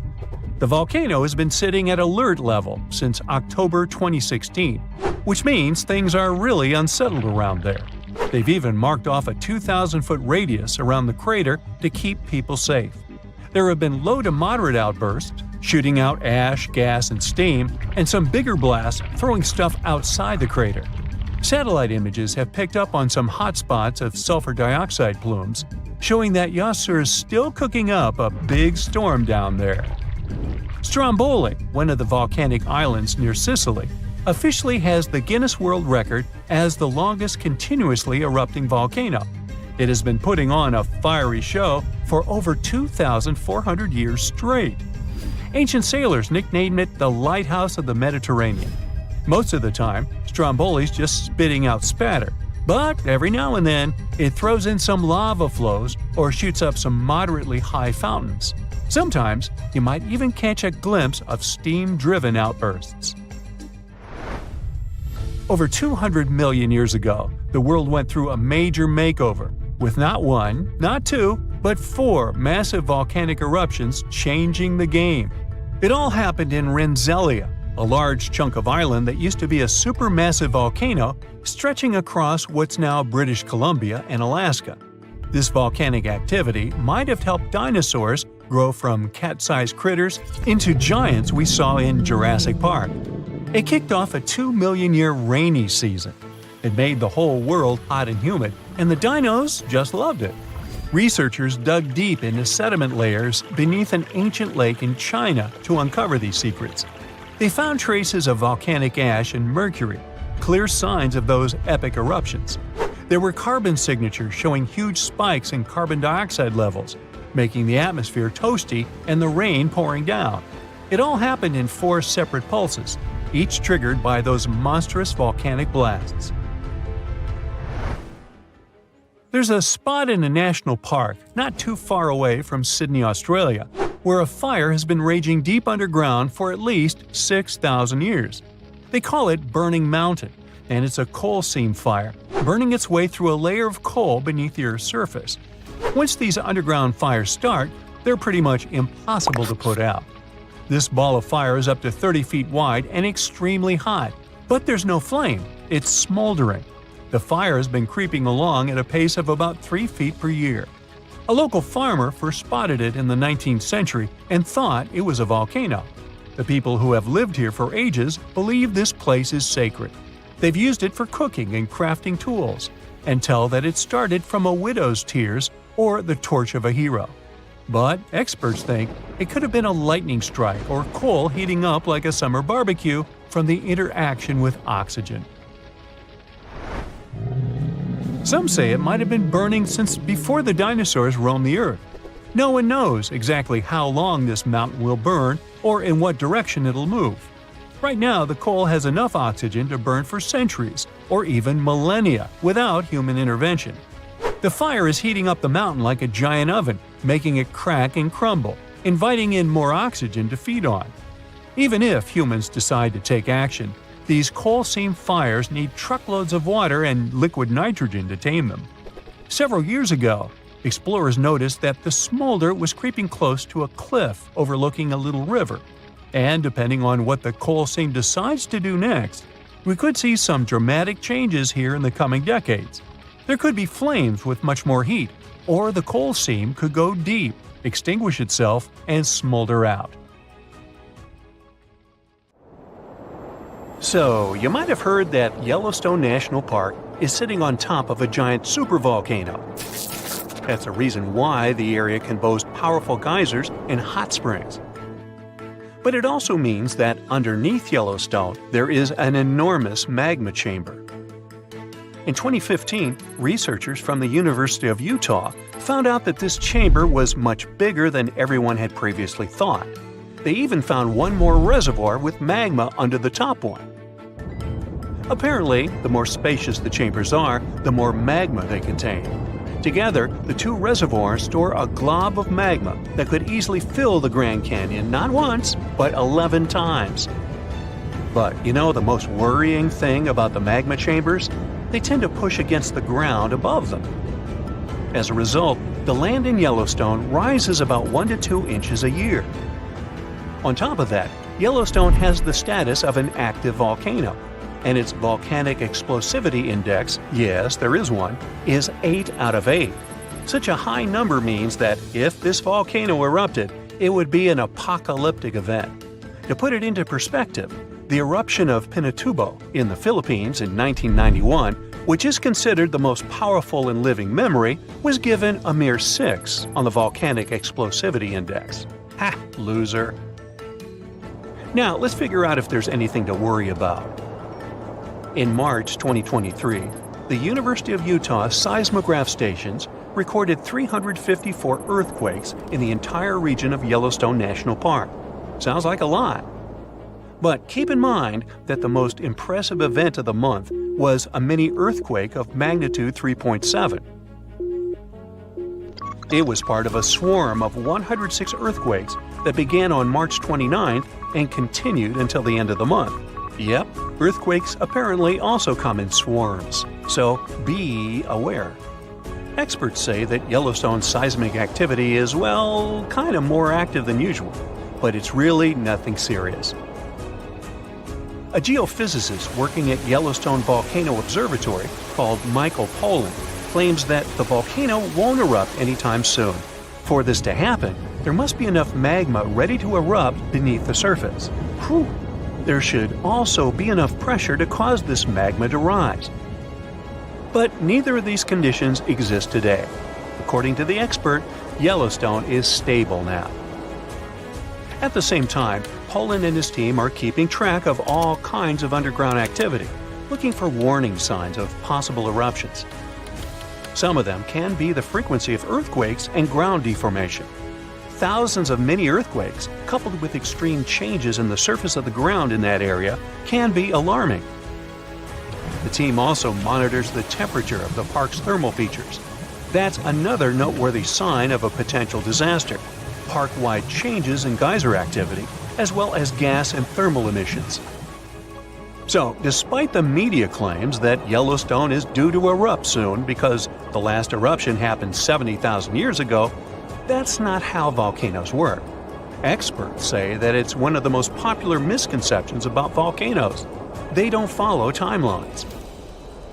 If a supereruption did happen, though, the most worrying thing for us would not be the lava flows, and not an earthquake that would most likely accompany the natural disaster. No, the worst consequence of such a supereruption would be ash and ashfall. Let's have a look at what it was like when the Yellowstone volcano erupted many years ago. There have been at least 3 supereruptions in the history of the volcano. The most powerful of them was 2,500 times more devastating than the terrifying eruption of Mount St. Helens in Washington state in 1980. As for the most recent supereruption, it was dubbed the Lava Creek eruption. It formed the Yellowstone caldera after spewing out an insane amount of dust, volcanic ash, and rock into the air. Recently, scientists have also learned about 2 other previously unknown supereruptions that happened around 9 and 8.7 million years ago. The younger of the 2 is now considered to be the largest recorded event of the whole Snake River Yellowstone volcanic province. Anyway, let's have a look at what was going on all those millions of years ago. Because I wasn't around then, so we're all assuming this stuff based on evidence. The first signs of the disaster appeared long before the catastrophe broke out. For thousands of years, the heat had been welling up from within the planet's insides. It had been melting rock beneath the planet's crust and leaving behind huge chambers. They were filled with a pressurized mixture of semi-solid rock, magma, water vapor, and different gases, including carbon dioxide. All this scorching underground soup was expanding since more and more magma arrived with time. The land over the volcanic system was rising upward almost unnoticeably. A year before the supereruption, Yellowstone gave a warning, a burp maybe, but that long ago there was no one who could interpret these signals. Plus, those alarming processes were mostly going on underground. For example, decompression releases gas bubbles. While bursting, such bubbles can often power particular kinds of eruptions. Months before the eruption, small-scale earthquakes became more frequent and more intense. The ground in many spots all over the supervolcano got hotter than it used to be. Surface lakes and groundwater also became warmer. If people had been around at that time, they would have noticed unusual steam fogging in that area. Not long before the eruption started, the growing pressure pushed the ground over the magma chamber up. This created a dome-shaped uplift. Narrow cracks started to open along the edges of this dome. Imagine opening a bottle of soda after you've shaken it. Something like that was happening near the volcano. Think Mentos and Diet Coke. The pressure was released through the fractures when gases were bursting out from under the surface. So right before the disaster, the ground around the Yellowstone volcano lifted. Geothermal pools and geysers heated up to boiling temperatures and got more acidic than usual. The magma started to rise toward the surface. At one point, the rock roof of the magma chamber couldn't resist anymore, and the eruption kicked off. Small but constant tremors began to move the ground days before the catastrophe. But the real volcanic ash and hot expanding gases, it looked like an extremely hot toxic snow avalanche. With a temperature of about 1300 degrees, it was burning everything in its path. The volcano kept pumping ash for days on end. For all living creatures, ash fallout was one of the most dangerous consequences of the eruption. Volcanic ash turns into glassy cement within seconds of being inhaled. Most animals didn't have a chance to survive. Even thick trees started to collapse under the weight of this dense substance. It only took a couple of days until a thick layer of ash covered huge territories. After the ash got into the stratosphere, the temperatures all over the world started to drop. The eruption was rich in sulfur, which is an effective sunblocker. That's why it soon got so cold that there was no summer in the whole world for the next several years. Animals couldn't find food and clean water. This natural disaster, called the Gray's Landing supereruption, was colossal. That's how researchers described it in their recent studies. It affected a huge territory. The streams of lava enameled an area as large as New Jersey in scorching hot volcanic glass. It instantly sterilized the land surface, wiping out all the plant life that had been thriving there before. Now, if such an eruption were to happen these days, it would cover Colorado, Utah, and Wyoming with almost 3 feet of toxic volcanic ash. Many regions would be plunged into darkness. Even the coast, where most Americans live, would experience problems with the spread of the ash cloud. It would destroy crops and contaminate pastures, ruin power lines and electrical transformers. Well, so I'm sure you'll agree with me, it's a good thing that such a disaster isn't expected to occur anytime soon. Hey, we got enough other stuff on our plate. Rocks rolling down the slopes of a rumbling volcano, pushing other bigger rocks on their way, and eventually tumbling down into the ocean in a humongous cascade, causing a wave the height of which the world's never seen before. This is what might happen if the Helena slump of the Hawaiian Big Island falls off into the water. The Kilauea volcano is far from dormant. The latest eruption occurred in 2018. Its eruptions are usually accompanied by earthquakes of different magnitudes, and with each quake, the magma rocks on the slopes of the volcano shift down. These rock formations are called slumps, and the Helena slump is the most notorious of them all. In 1868, the shift of this slump caused a tidal wave rising as tall as 60 feet.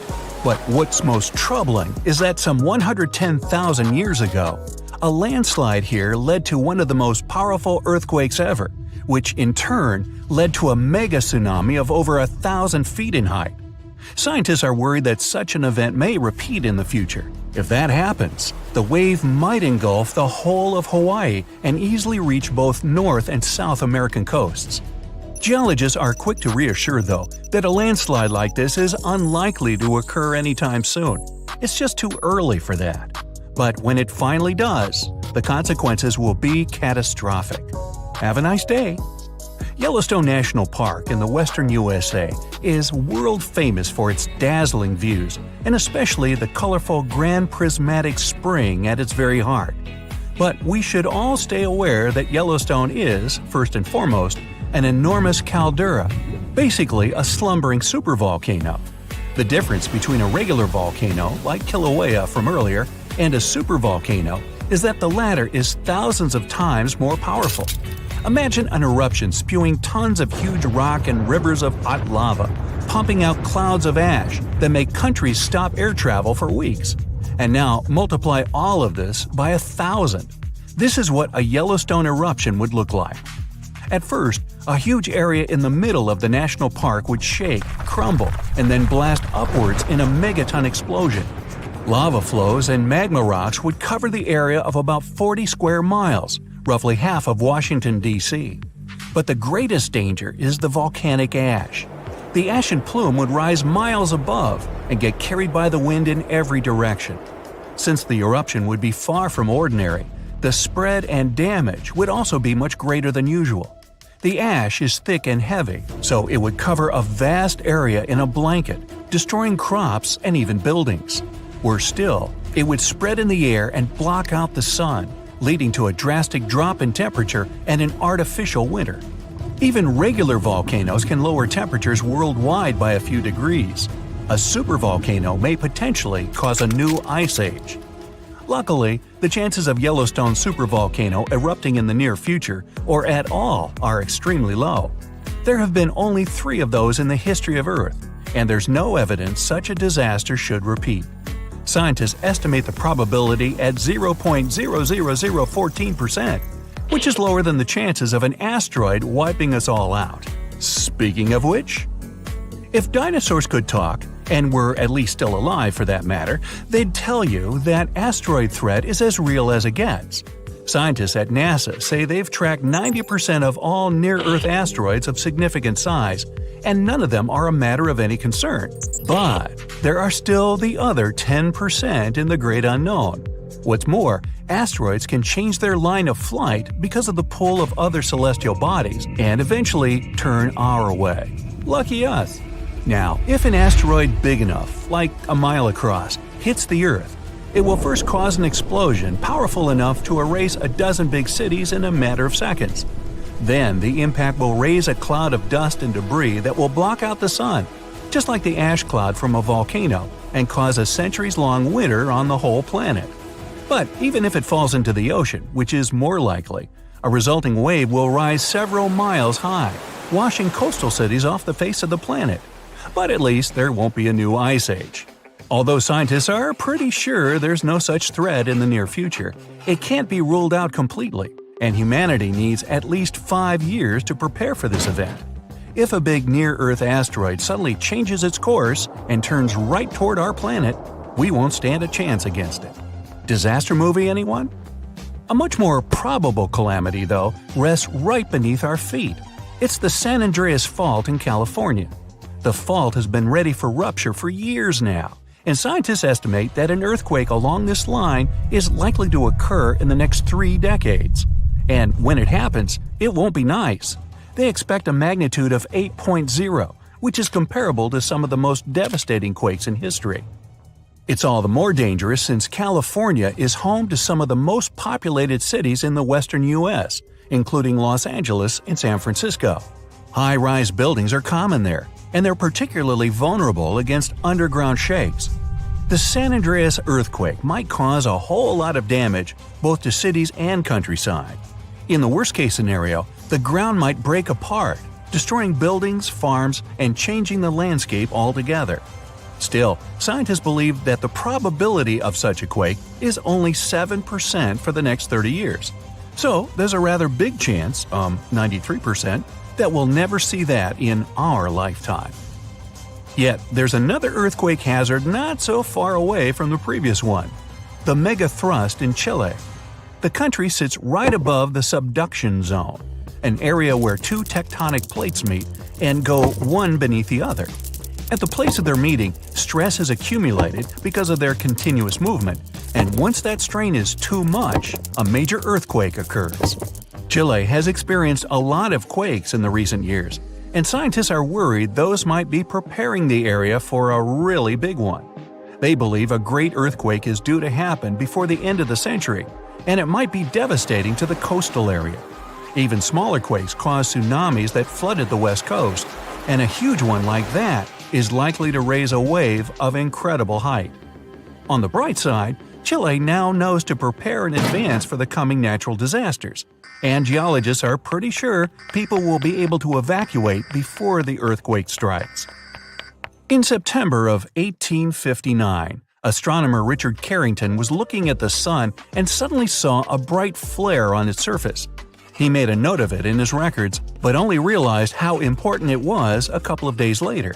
The energy from that flare reached Earth and struck it directly, causing northern lights to appear above Cuba and burning telegraph lines all around the world. This was dubbed the Carrington event, and it was a solar storm. Such storms hit the Earth fairly often, but none of them were so powerful as the Carrington event, neither before nor after. But in 2012, astronomers registered a similar solar flare whose energy nearly hit our planet once again. If it had been just a week earlier, we'd have been in big trouble. Today, humanity relies on electricity in almost every aspect of life, and a powerful solar storm would mess with the electromagnetic field of Earth a lot. All electric appliances would either shut down or short-circuit, and huge transformers powering basically everything would go out of order for good. It would take years to repair them, and the cost of such a massive blackout would count in trillions of dollars. The worst of it is that science is almost unable to predict solar storms, and even if we could know about them in advance, we'd be powerless to stop them. The flare happens in a matter of seconds, and it takes about 8 minutes for the particles to reach the Earth's atmosphere, causing the disturbance. The power outage would come a bit later, in a day or so, when a massive cloud of plasma gets to our planet. At the moment, there's no protection against solar flares, and the chances of one powerful enough to cut all of our electricity in the next few years are quite high, about 12%. The only good thing about all this is that we now know of such a possibility and can at least prepare in advance. Hey, don't forget to pack some underwear and socks. You'll always need those. Whoa! Earth's surface is shaking. Long cracks split the ground open. Lava rivers are rapidly flowing down the slopes. Deafening noise is filling the air. Rocks and other debris are flying high up. Clouds of volcanic gas and ash cover the sky. Now, this is not a plot of a blockbuster disaster movie. It's what happens when supervolcanoes decide to erupt. But this is likely not the scenario that will take place when the world's largest volcano, Mauna Loa, decides to finish its long nap. In 2021, scientists were sure it would happen soon, but so far, nothing.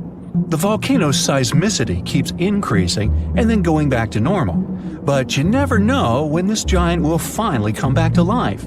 That's why experts have been monitoring geological activity on Hawaii's largest island for quite some time. The Big Island of Hawaii is made up of 5 volcanoes, including the most active on the planet, Kilauea, and the largest, Mauna Loa. This gigantic thing makes up almost half the landmass of the island. And what lava Kilauea emits in one day, Mauna Loa could spew out within 20 minutes. That's what it did in 1984.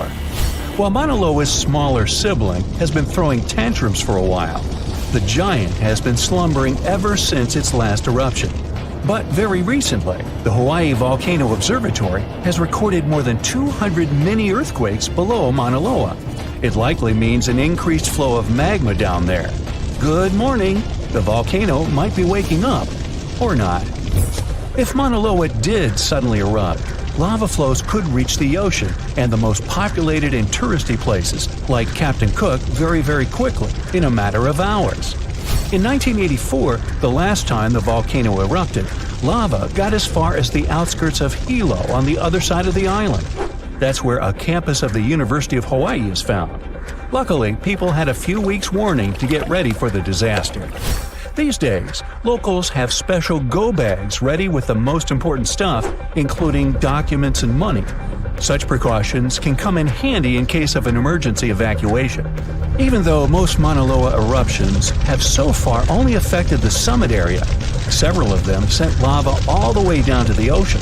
and you never know how powerful the next eruption will be.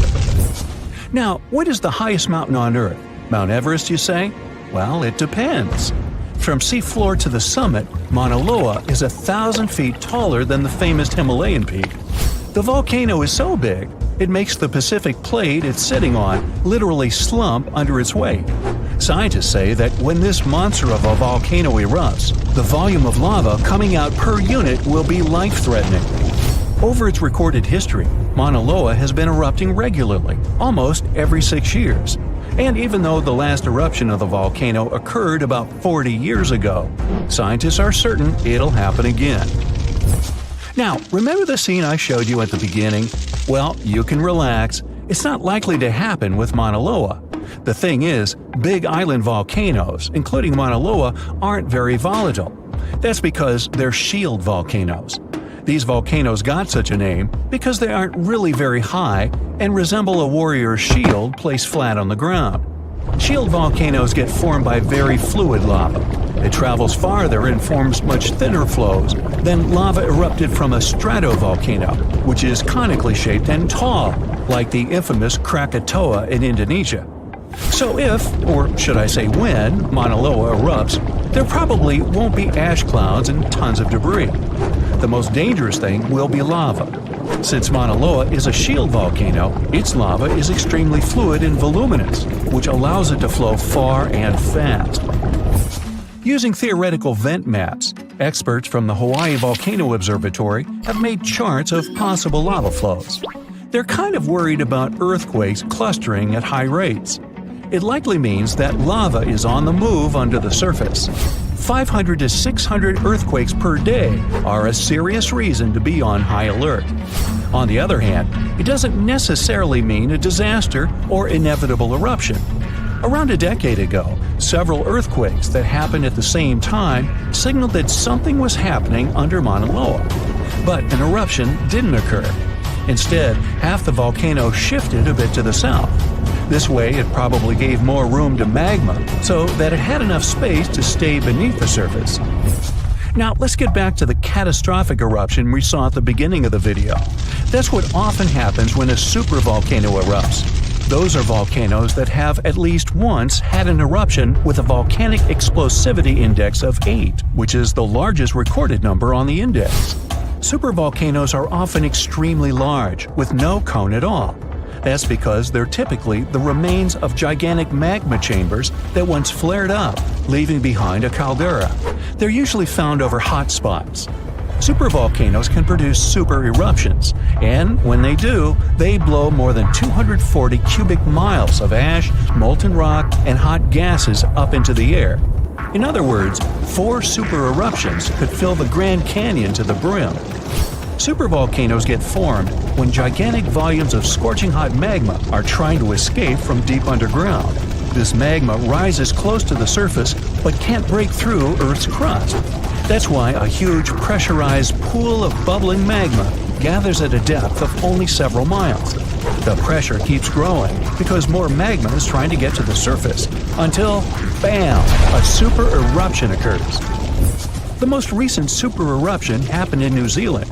Well, when I say recent, I mean around 26,500 years ago. Nah, I wasn't around then. That's when a supervolcano beneath the surface of Lake Tahoe spewed into the air more than 300 cubic miles of ash and pumice. Imagine 500,000 Great Pyramids of Giza flying up at the same time. That's how incredibly powerful that eruption was. But the most exciting and confusing thing about the eruption was that the Tahoe volcano simply didn't go off like many others. At first, everything was going as usual.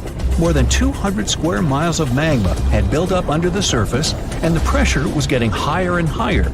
But after the rock cracked and the first part of lava rushed out of the crater, something went wrong, and the supervolcano took a break.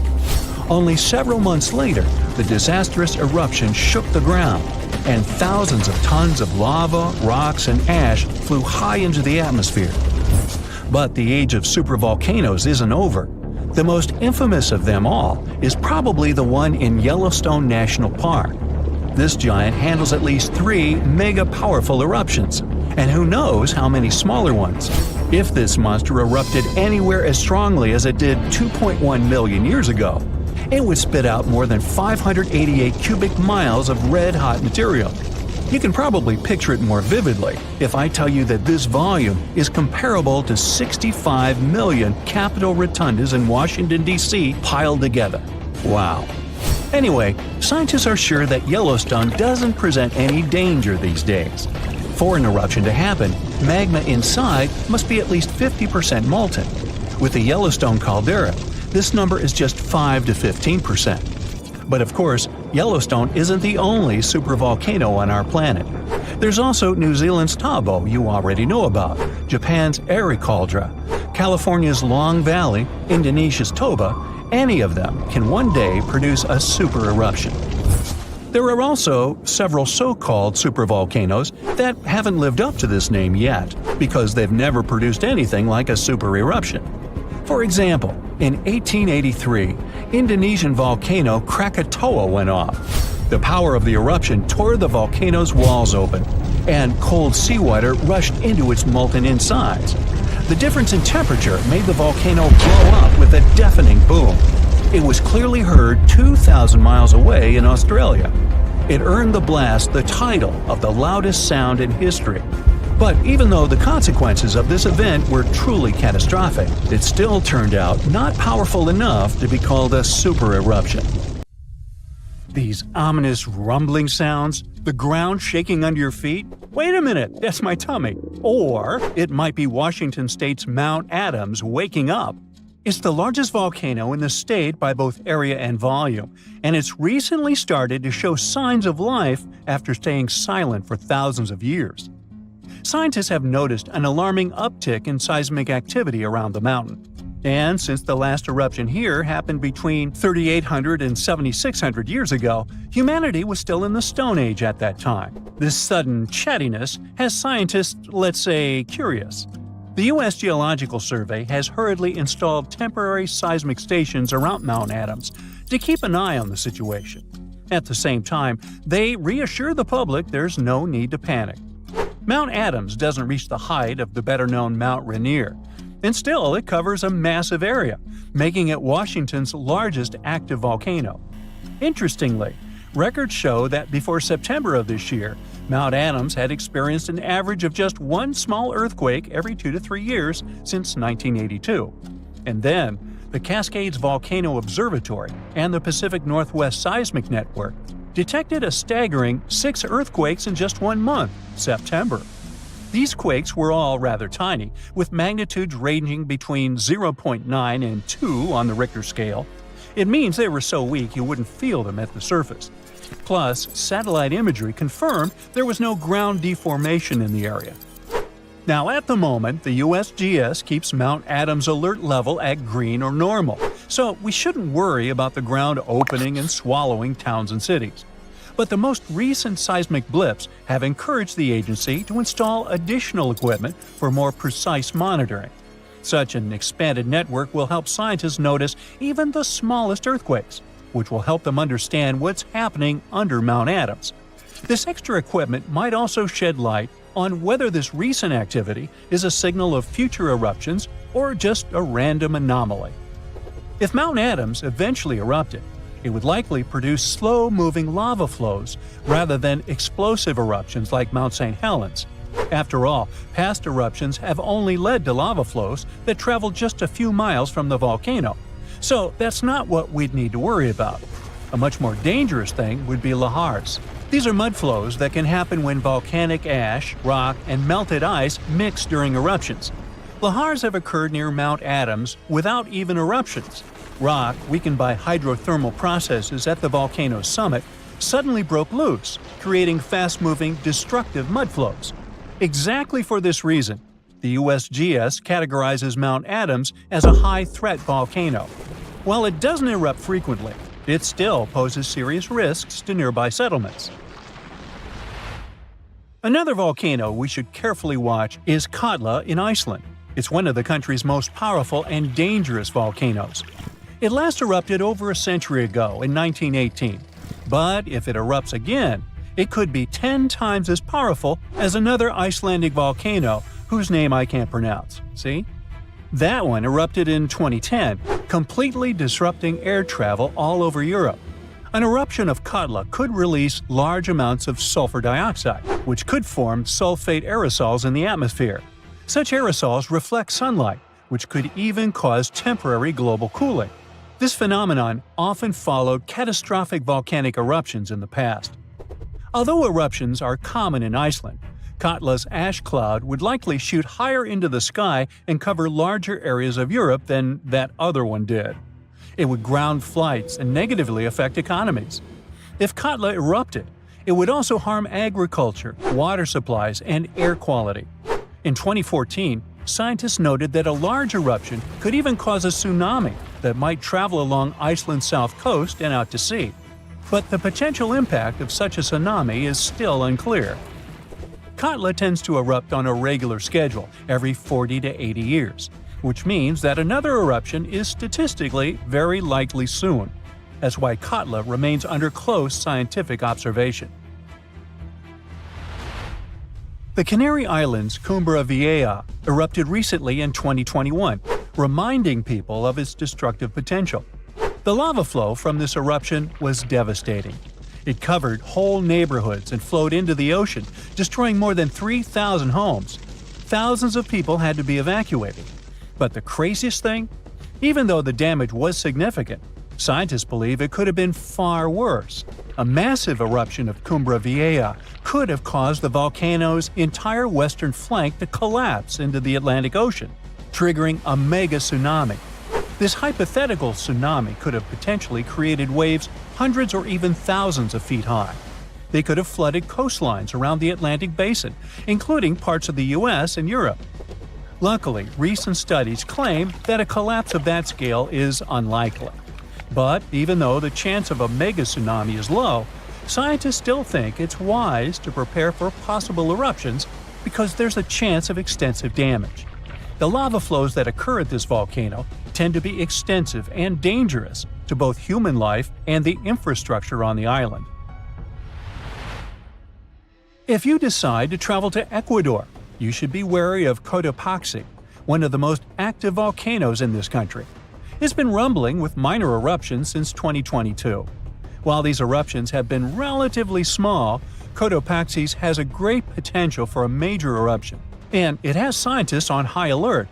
If Cotopaxi erupted on a large scale, it could produce a massive ash cloud over 12 miles high, threatening the lives of around 200,000 people in the neighboring area. A serious danger is Cotopaxi's snow-capped summit. It would melt super rapidly in a major eruption. It could lead to destructive floods and landslides that would flow down the mountain and potentially reach populated areas. This combination of volcanic activity and glacial floods makes Cotopaxi a high-risk volcano. A powerful eruption could occur soon, or it could be years or even decades away. But monitoring efforts are in place to catch any warning signs. The next volcano we should watch out for is already infamous, Mount Vesuvius. Its catastrophic eruption in 79 CE destroyed the Roman cities of Pompeii and Herculaneum. Its last eruption occurred in 1944, but Vesuvius remains highly active and poses a great risk to nearby Naples, one of Italy's largest cities. A large eruption would threaten over 3 million people. Many of them live in the vicinity or even directly on the slopes of the volcano. If Vesuvius erupted, it would be an explosive event, with ash, rocks, and volcanic gas ejected at extremely high speeds. And even though such a destructive event isn't expected for a few hundred years, Vesuvius remains one of the world's most closely watched volcanoes. After all, it has a real potential to cause catastrophic damage in a densely populated area. Then we have Popocatépetl, often called El Popo. It's one of North America's tallest active volcanoes, which lies about 40 miles from Mexico City. Exactly this proximity to a metropolitan area with a population of 22 million people makes Popocatépetl especially hazardous. A large eruption could send a massive ash cloud over Mexico City, causing widespread disruptions. Ash could clog the city's drainage systems, contaminate water supplies, and even cause power outages by short-circuiting electrical systems. Plus, lahars could rush down the volcano, reaching nearby towns. Popocatépetl has been showing near-constant seismic activity since the early 2000s, and smaller eruptions are pretty common here. In early 2024, there were 13 recorded minor eruptions, which alarmed nearby towns. At the same time, volcanologists consider such eruptions normal for Popocatépetl. While talking about super dangerous volcanoes, we can't skip Yellowstone National Park. It houses one of the world's largest supervolcanoes. Its last massive eruption occurred about 640,000 years ago.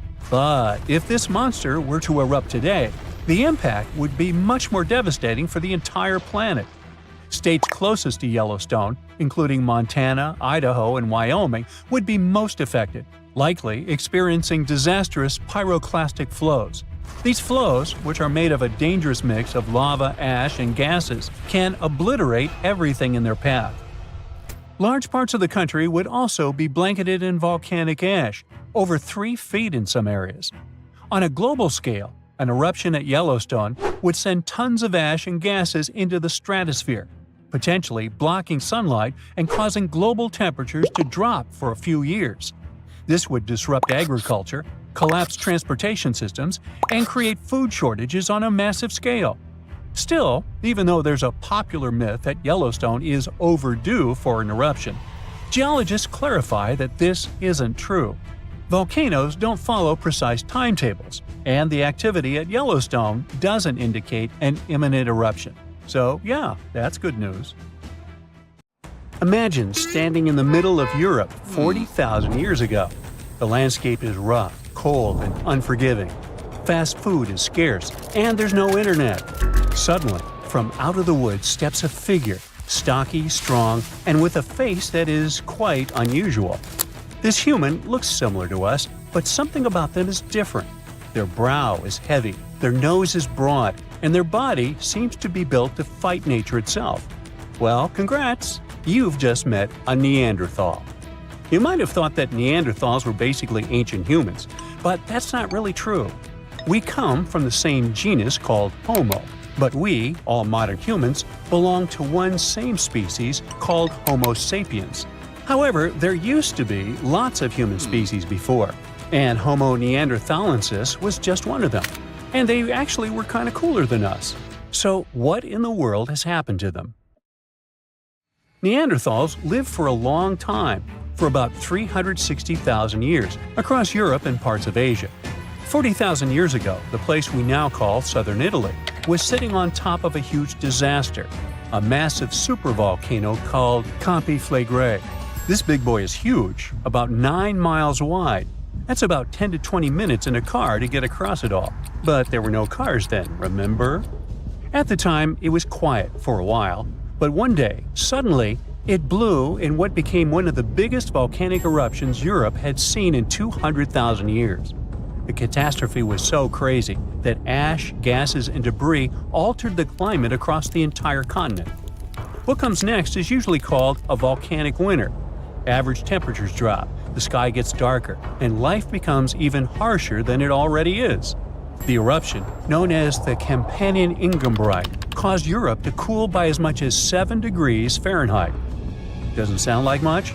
Well, the drop of even 1 degree would cause winters to become harsher, causing horrible snowfall, rains, and floods. Crops would struggle to grow, leading to food shortages. The weather would go wild, too, with storms and droughts. Hey, kind of like now. Except multiply this by 7. Events like these cause some huge chaos in modern times. You can imagine what it did to the Neanderthals. But in reality, a simple volcanic eruption shouldn't destroy an entire species, right? Well, yes. The truth is, the Neanderthals were already hanging by a thread back then, and all because of us.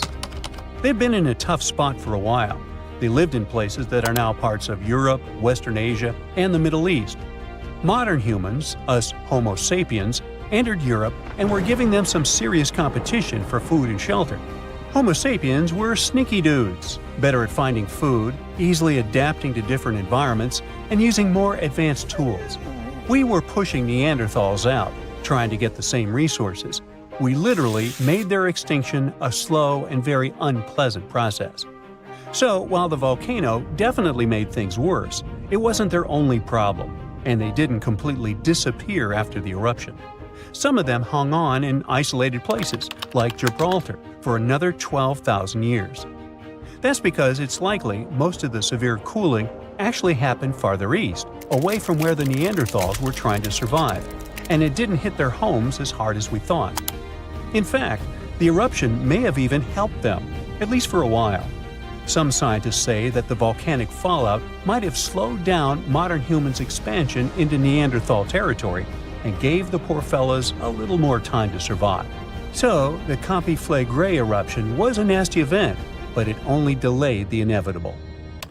Campi Flegrei is a wild card. It's also known as the Fields of Fire. The air itself there is thick with legend.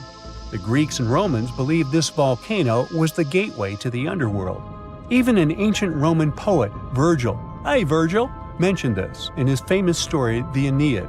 The hero Aeneas must descend into the underworld, and this place is exactly where he starts. Back in the day, this landscape was full of Roman villas, spas, and fish ponds. The elite had the time of their lives there.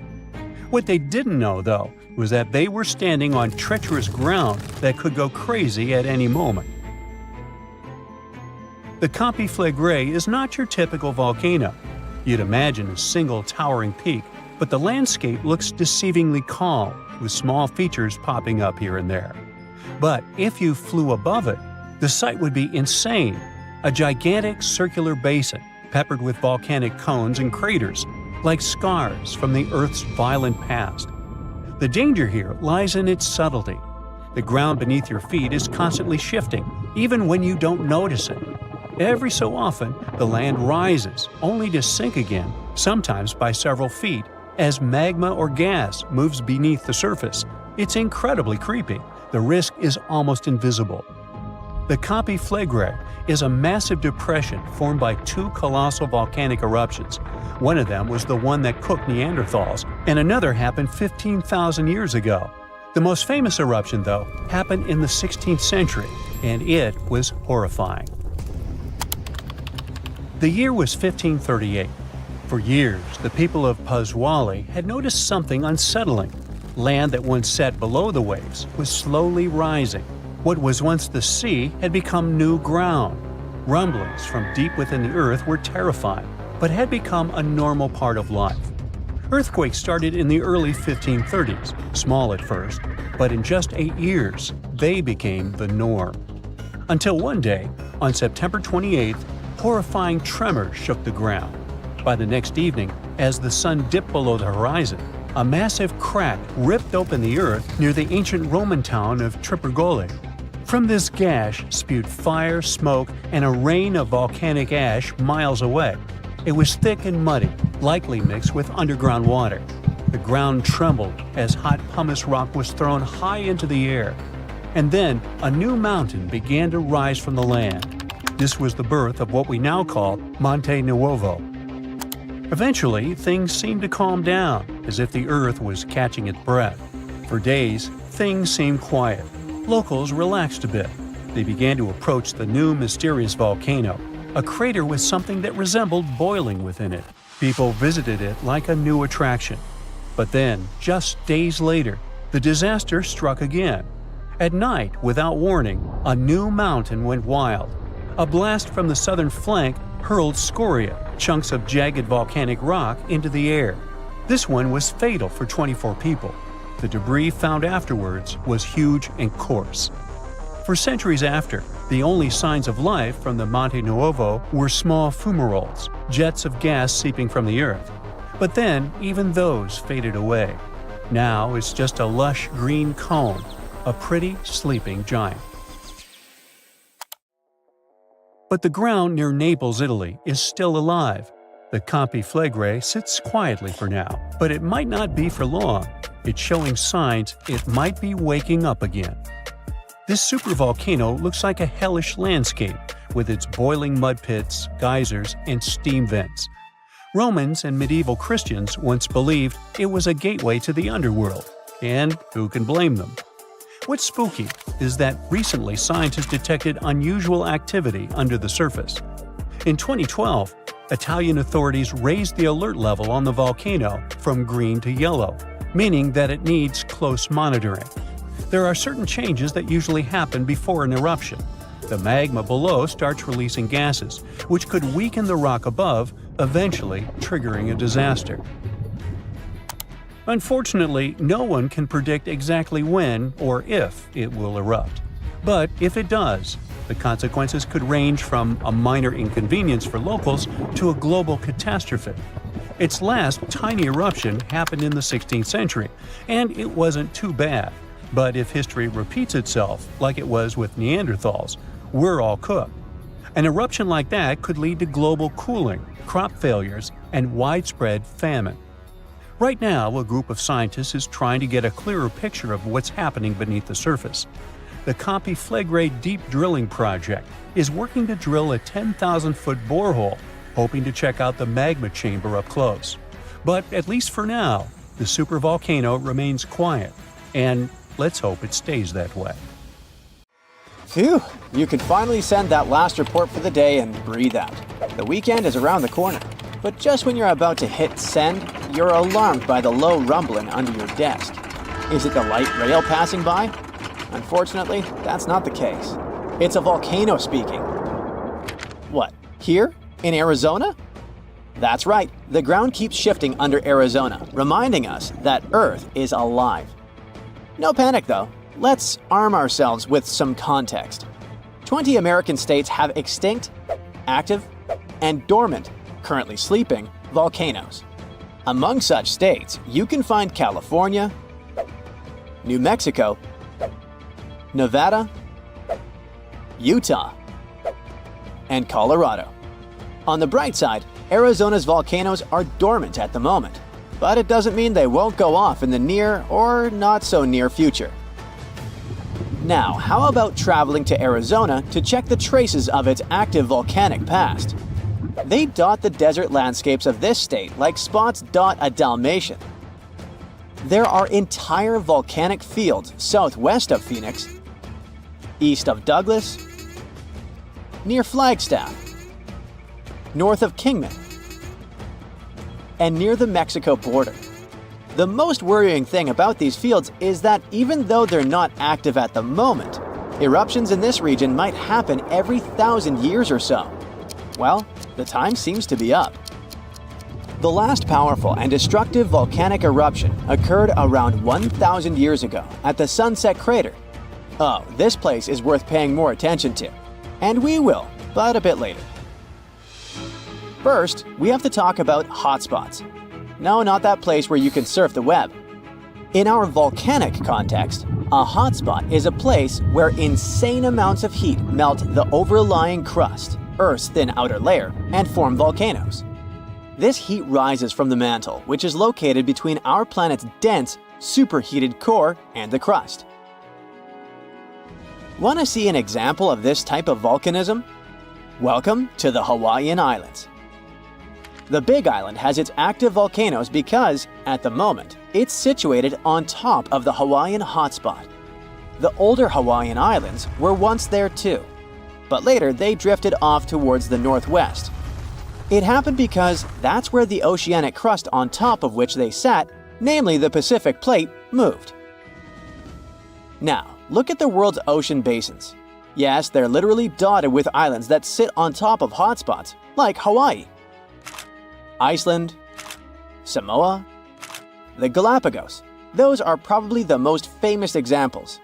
But don't think that continents can't host hotspots. They can, but those are far less common. One of the most famous continental hotspots is, I bet you know it. Yep, the one beneath the Yellowstone caldera. By the way, the caldera is a vast volcanic crater, especially one formed as a result of a massive eruption that led to the collapse of the mouth of a volcano. The Yellowstone hotspot is basically the creator of Old Faithful and the rest of the hot springs and mud pots for which the national park is famous. Speaking of Old Faithful, let's make a small detour and pay more attention to this wonder of nature. It's one of the most well-known geysers in the world. People have been coming from all over the globe to see it for more than a century. The cool thing about this geyser is that the likes of it can only form under very specific conditions. That's why they're pretty rare. Magma under the surface superheats pockets of underground water. The pressure there keeps growing until it eventually pushes the water upward with immense strength. A certain volcanic rock with a high silica content lines the tunnel through which this water escapes. Basically, it creates a unique pipe that can withstand unbelievable pressure and heat created by the water erupting above the ground. Old Faithful was the very first named geyser in Yellowstone. If you come to visit it expecting the thing to erupt every hour on the hour, you're gonna be disappointed. On average, Old Faithful erupts every 91 minutes or so, which isn't that bad either. Plus, you can download a special app which will provide you with the approximate time of the next eruption. But be very careful while visiting and stay away from the site. The water erupting from the powerful geyser reaches 204 degrees Fahrenheit. The steam is even more scorching, up to 350 degrees Fahrenheit. It's hot enough to bake a cake. But let's get back to our volcanic hotspots. Scientists still don't clearly understand why there aren't many hotspot volcanoes on continental crust. One reason might be that the continental crust is much thicker than the oceanic crust, which is about 4 times as thick on average. Another reason could be that most of Earth's crust, about 2/3 of it, is oceanic. This means that there's less continental crust for hotspots to form under. Now, I bet those of you living in Arizona will appreciate the following info. We'll talk about a volcanic field right in the heart of this state, the San Francisco Volcanic Field. That's a massive area filled with over 600 volcanoes. Yes, they're mostly small, but it doesn't make them any less impressive. They're scattered across 1,800 square miles in northern Arizona, a giant territory. Interestingly, scientists are still debating about whether this volcanic field is actually sitting on top of a hotspot. But one thing they agree upon, the volcanoes in this area get younger as you move east. And this pattern matches up with the North American plate moving west over what could be a stationary hotspot beneath the surface of our planet. Cool, huh? The volcanic hullabaloo in that area started around 6 million years ago. So, in geological terms, it's relatively young. As for the most recent eruption, it happened less than 1,000 years ago. The Sunset Crater, which I mentioned before, the one near Flagstaff, is the most famous vent from that eruption.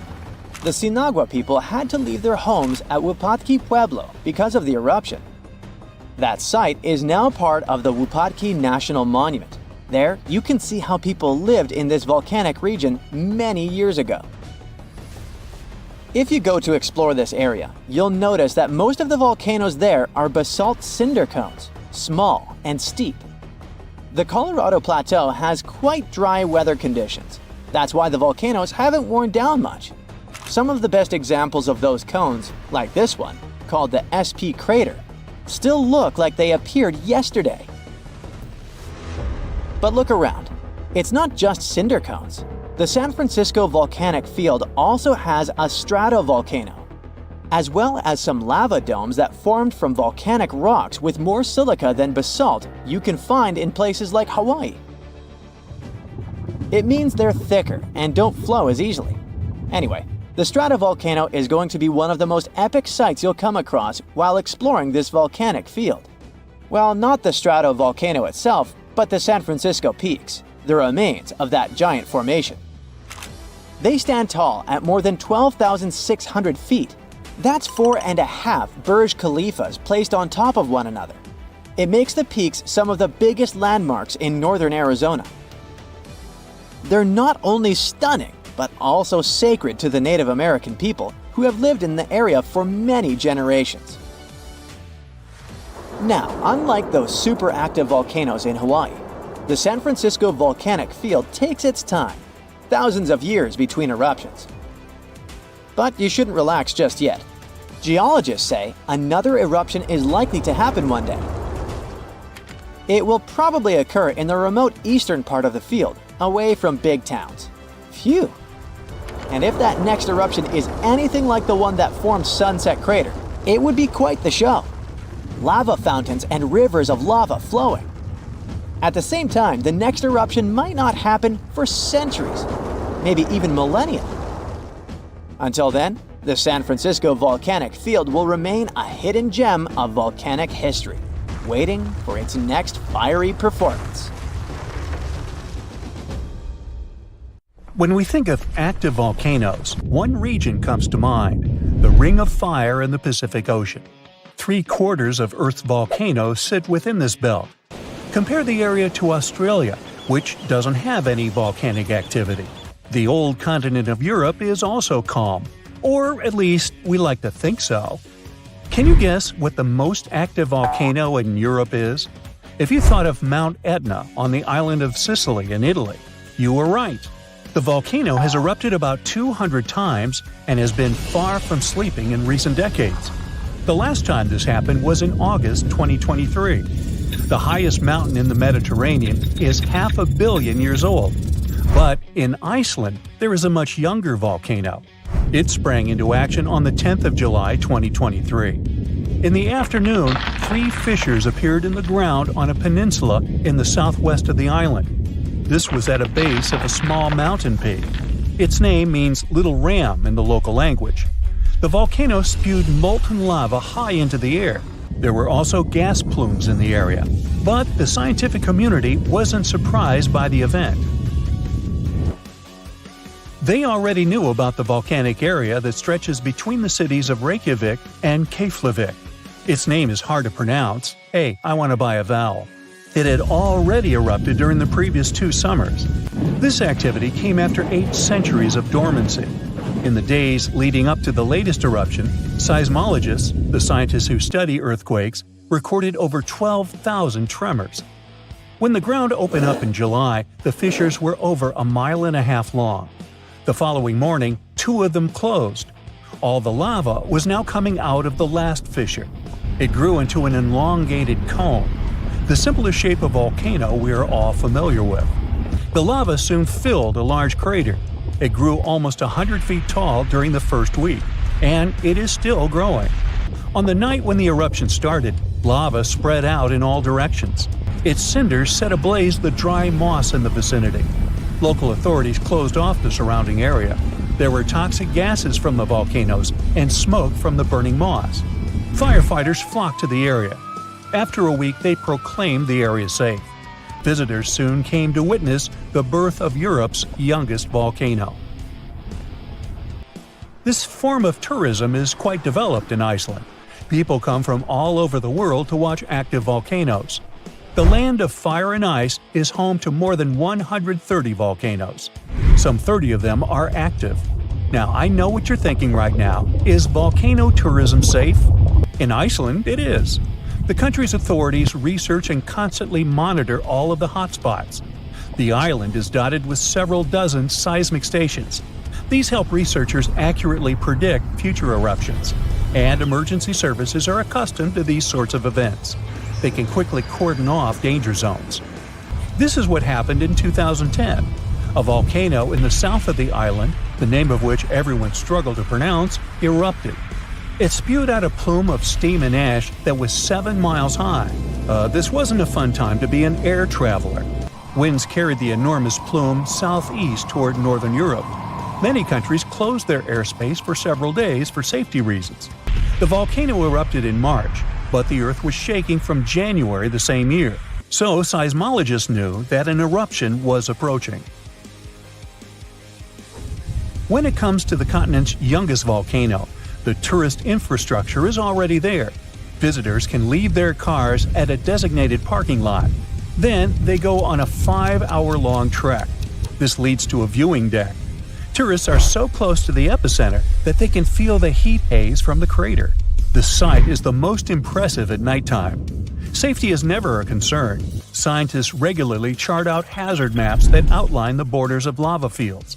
This way, visitors who stick by the rules are never in harm's way.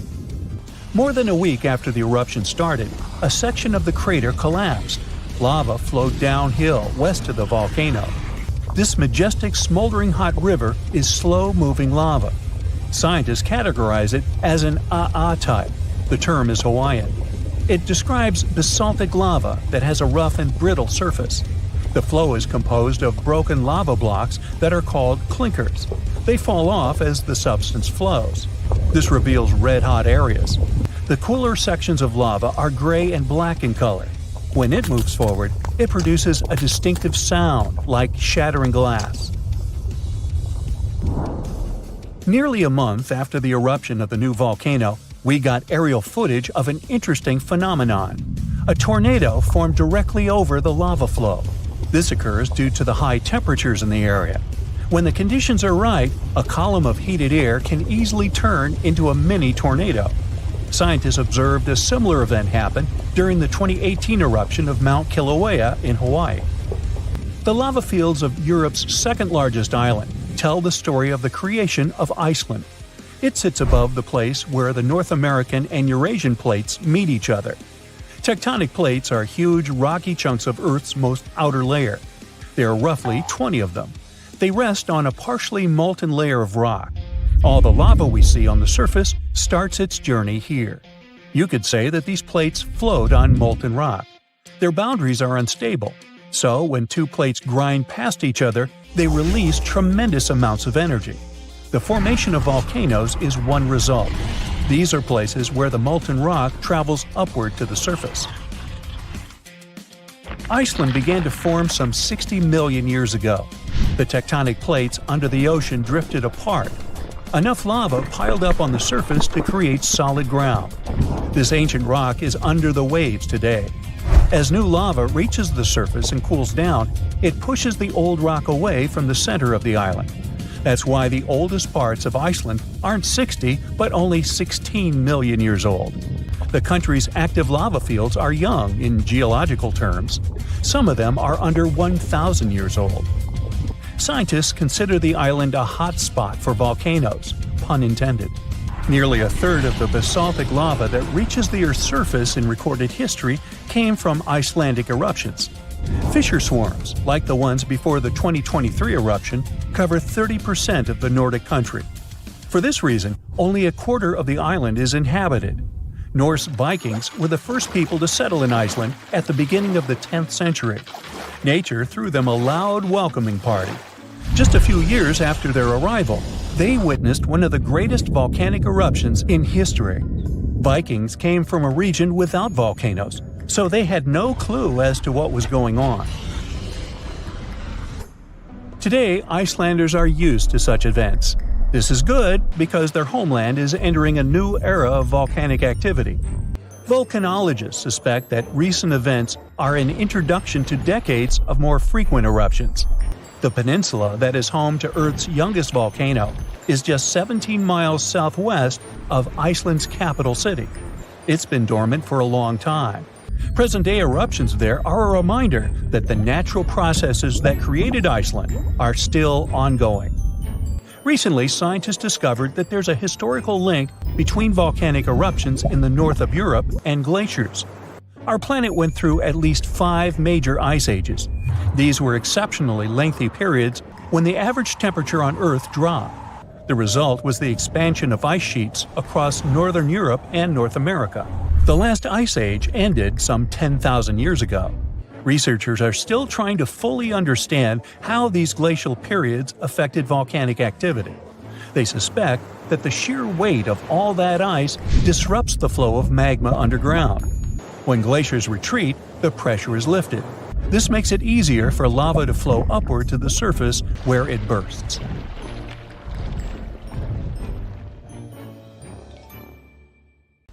Our planet's biggest and meanest supervolcanoes are waking up. When they erupt, you'll surely notice it, even if you live thousands of miles away from the epicenter. Scientists are worried we might not have enough time to prepare and deal with the consequences of a super eruption. There's some volcanic activity close to the Italian city of Naples. And no, it has nothing to do with the famous Mount Vesuvius, but with another volcano. This one is harder to see as it doesn't have a tall peak like Vesuvius. But don't let this bad guy trick you. It could be way more dangerous than its giant neighbor. It does have a huge crater that's about 8 miles wide. This volcano is called Campi Flegrei, and it's actually one of the largest volcanoes in Europe, sitting under the town of Pasquale. So, Campi Flegrei erupted 39,000 years ago with a bang so massive it spread ash across the whole Mediterranean region. It also caused the temperature to drop by over 16 degrees Fahrenheit across Eastern Europe. It was the biggest volcanic eruption in Europe in 200,000 years. Since then, Campi Flegrei has had smaller eruptions, and the last one happened in 1538. Now the area is full of small craters, hot springs, and bubbling pools, and they're all proof that this volcano is still very much alive and brewing something. Since the early 2000s, the ground in the giant crater and the town nearby have been slowly rising by about 1 to 1.5 inches every year. There were at least 150 earthquakes that shook this supervolcano lately. In May 2024, there was a 4.4 magnitude in the area, the biggest in the last 40 years. Residents had to leave their homes and camp outside, fearing there would be more earthquakes. No one knows how Campi Flegrei is going to behave in the following months or years, but the authorities are organizing evacuation exercises to prepare the population just in case. The Italian volcano looks like an innocent kitten compared to the real giants like Yellowstone. For a volcano to deserve the title of a super one, it must be able to produce catastrophic-scale eruptions and eject huge amounts of magma, ash, and volcanic gases. The Yellowstone giant meets these criteria. Even though it moves from time to time, the Yellowstone supervolcano hasn't erupted for 640,000 years. But when it does wake up, it might erupt with incredible power, about the same amount as 10 huge nuclear power stations can produce. Under the ground, beneath Yellowstone, there's a super hot area full of molten rock called magma. As more magma moves into a big space called a magma chamber, the ground above starts to swell or rise. When the magma cools down, the ground falls. Between 2004 and 2009, the ground at Yellowstone rose by almost 10 inches, but then it started to slowly go back down in 2010. Scientists aren't sure if it's going to erupt anytime soon. There's also another big volcano called Long Valley in California that has been active since 1980, and it can be a really big threat. Scientists studying this supervolcano found out that before its biggest eruption, 760,000 years ago, the buildup may have taken less than a year.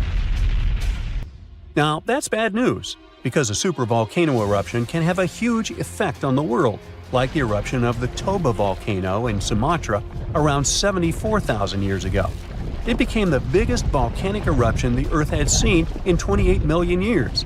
It covered parts of Indonesia, India, and the Indian Ocean with a thick layer of volcanic debris, almost like a 6-inch blanket. The amount of rock it spewed out was like stacking nearly 3 million Empire State Buildings. The giant crater it left behind can still be seen from space. All the ash and gases shot up into the air and blocked some of the sunlight. It caused a volcanic winter that lasted about 6 to 10 years. Some scientists think this eruption might have even affected early humans. Around the time Toba erupted, the human population took a sharp dip, and there were far fewer people. Some say this is why all modern humans come from a small group of survivors. According to the Toba catastrophe theory, most early humans in Europe and Asia didn't survive the cold and harsh climate after the eruption, but a lucky group lived through all that in Africa. Not all scientists agree with this idea, and some archaeological and climate records show a different story. Another volcano that changed the world in a big way was Mount Tambora in 1815. The next year went down in history as the year without a summer. It was cold and rainy, and there was snow and frost even in the middle of summer, especially in Europe and North America. This happened because the volcano sent out a lot of sulfur dioxide into the sky, which spread all over the world and made the planet colder. When Tambora erupted, It caused huge tsunamis that smashed homes and took the lives of around 10,000 people.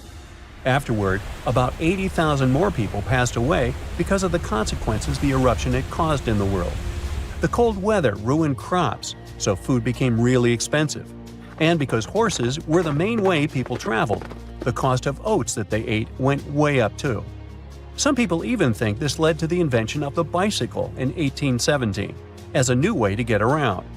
The eruption made the Earth colder for about 3 years.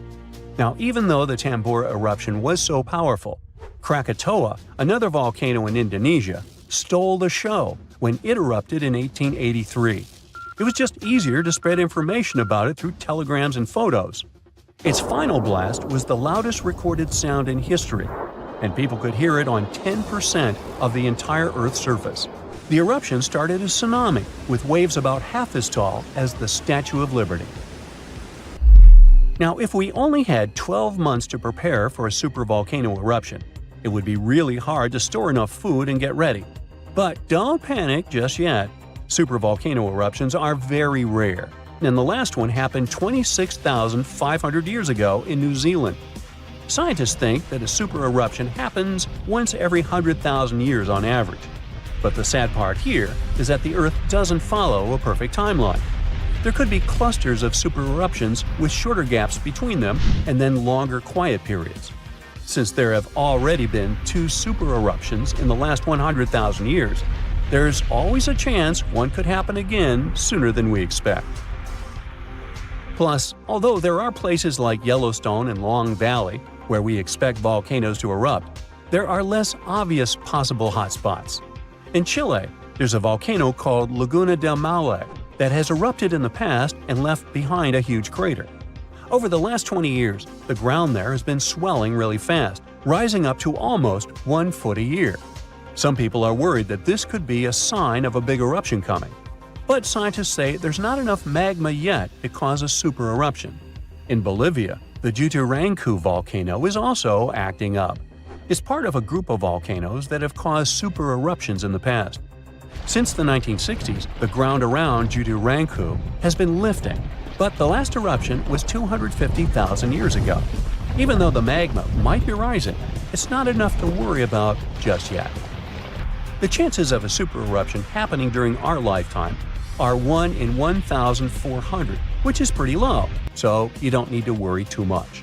But just like someone wins the lottery every week with very small chances, a super eruption could happen sometime in the future, and when it does, we'll need to be prepared. The latest super eruption of Yellowstone occurred 640,000 years ago, and it was long before Homo sapiens saw the light of day. But we were around during another, no less devastating natural disaster. This super eruption took place on the island of Sumatra around 74,000 years ago. That's when an erupting supervolcano wreaked havoc on huge territories, sending up plumes of debris and ash that spread for thousands of miles and caused temperatures on the planet to plummet. The effects of this super eruption were visible as far away as southern Africa. Experts believe they could have impacted early humans there. By the time the volcano erupted, our ancestors had already been using stone tools and had likely known how to produce yarn. And some specialists even think that the Toba super eruption was so powerful it could push our ancestors to the brink of extinction. They claim that Toba might be the largest volcanic eruption to occur on Earth within the last 2 million years.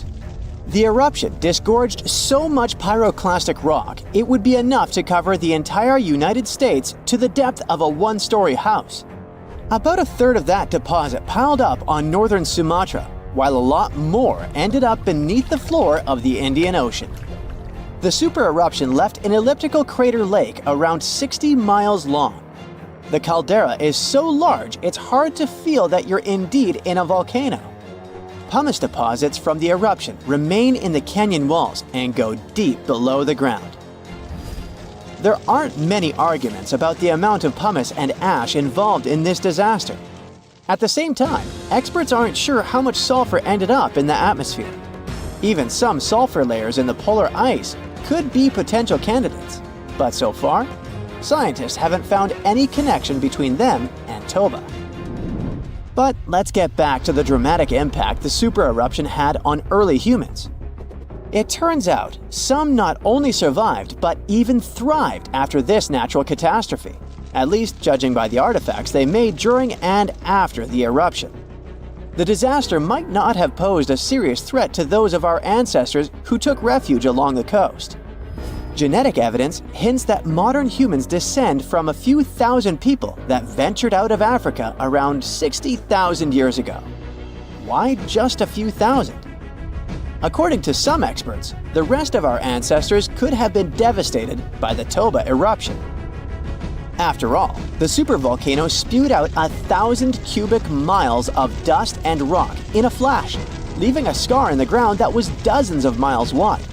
All that dust and sulfur Toba sent into the atmosphere potentially cooled the surface of our planet, which led to the appearance of glaciers and the lowering of Earth's sea levels.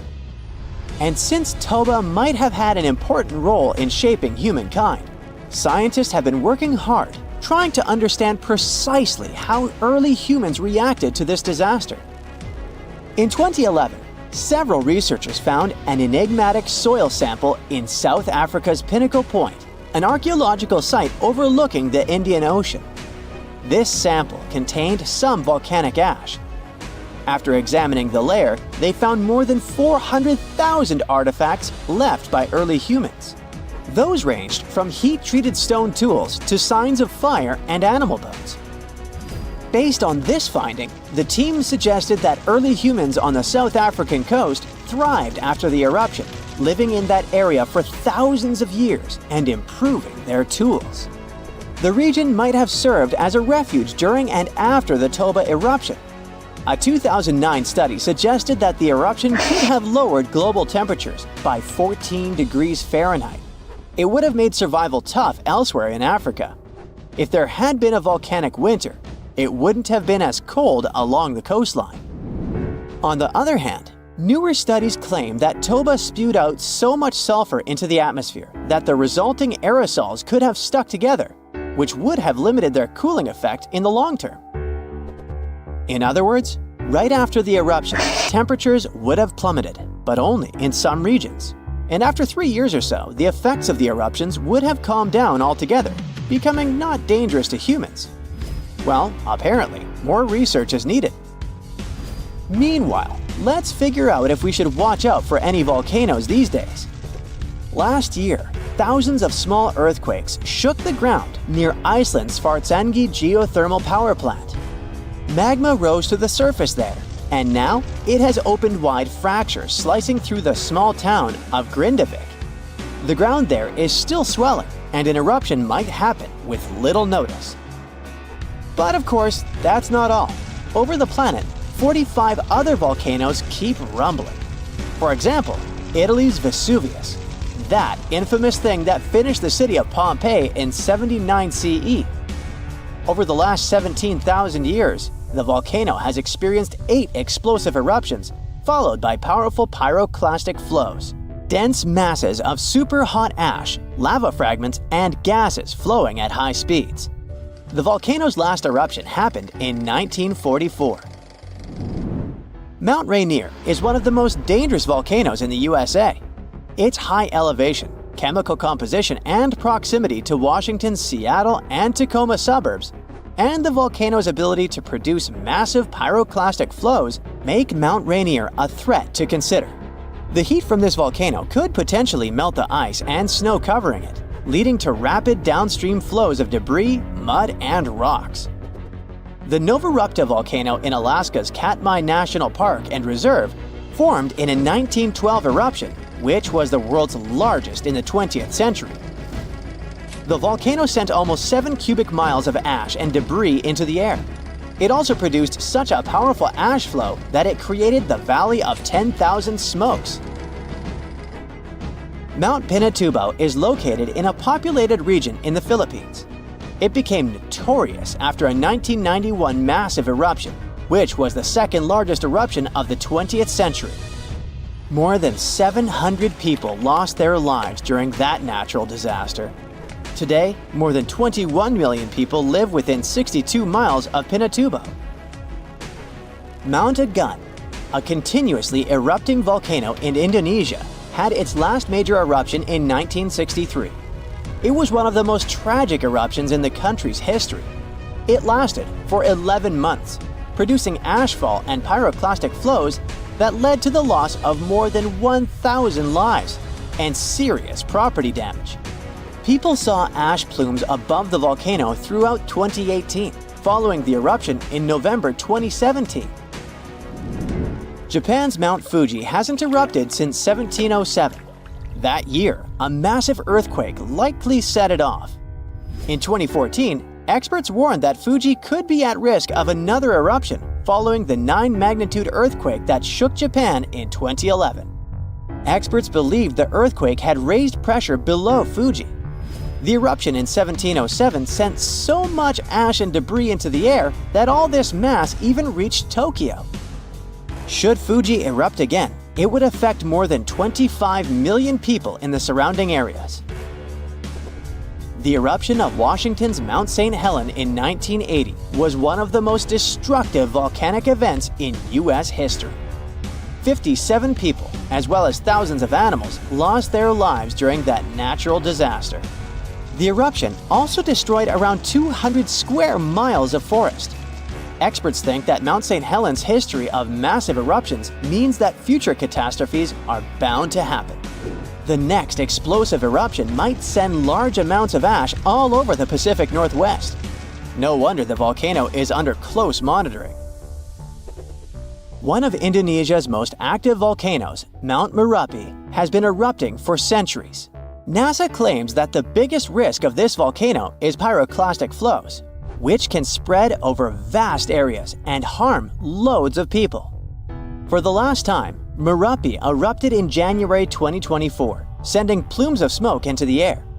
These days, more than 24 million people live in the area surrounding this volcano.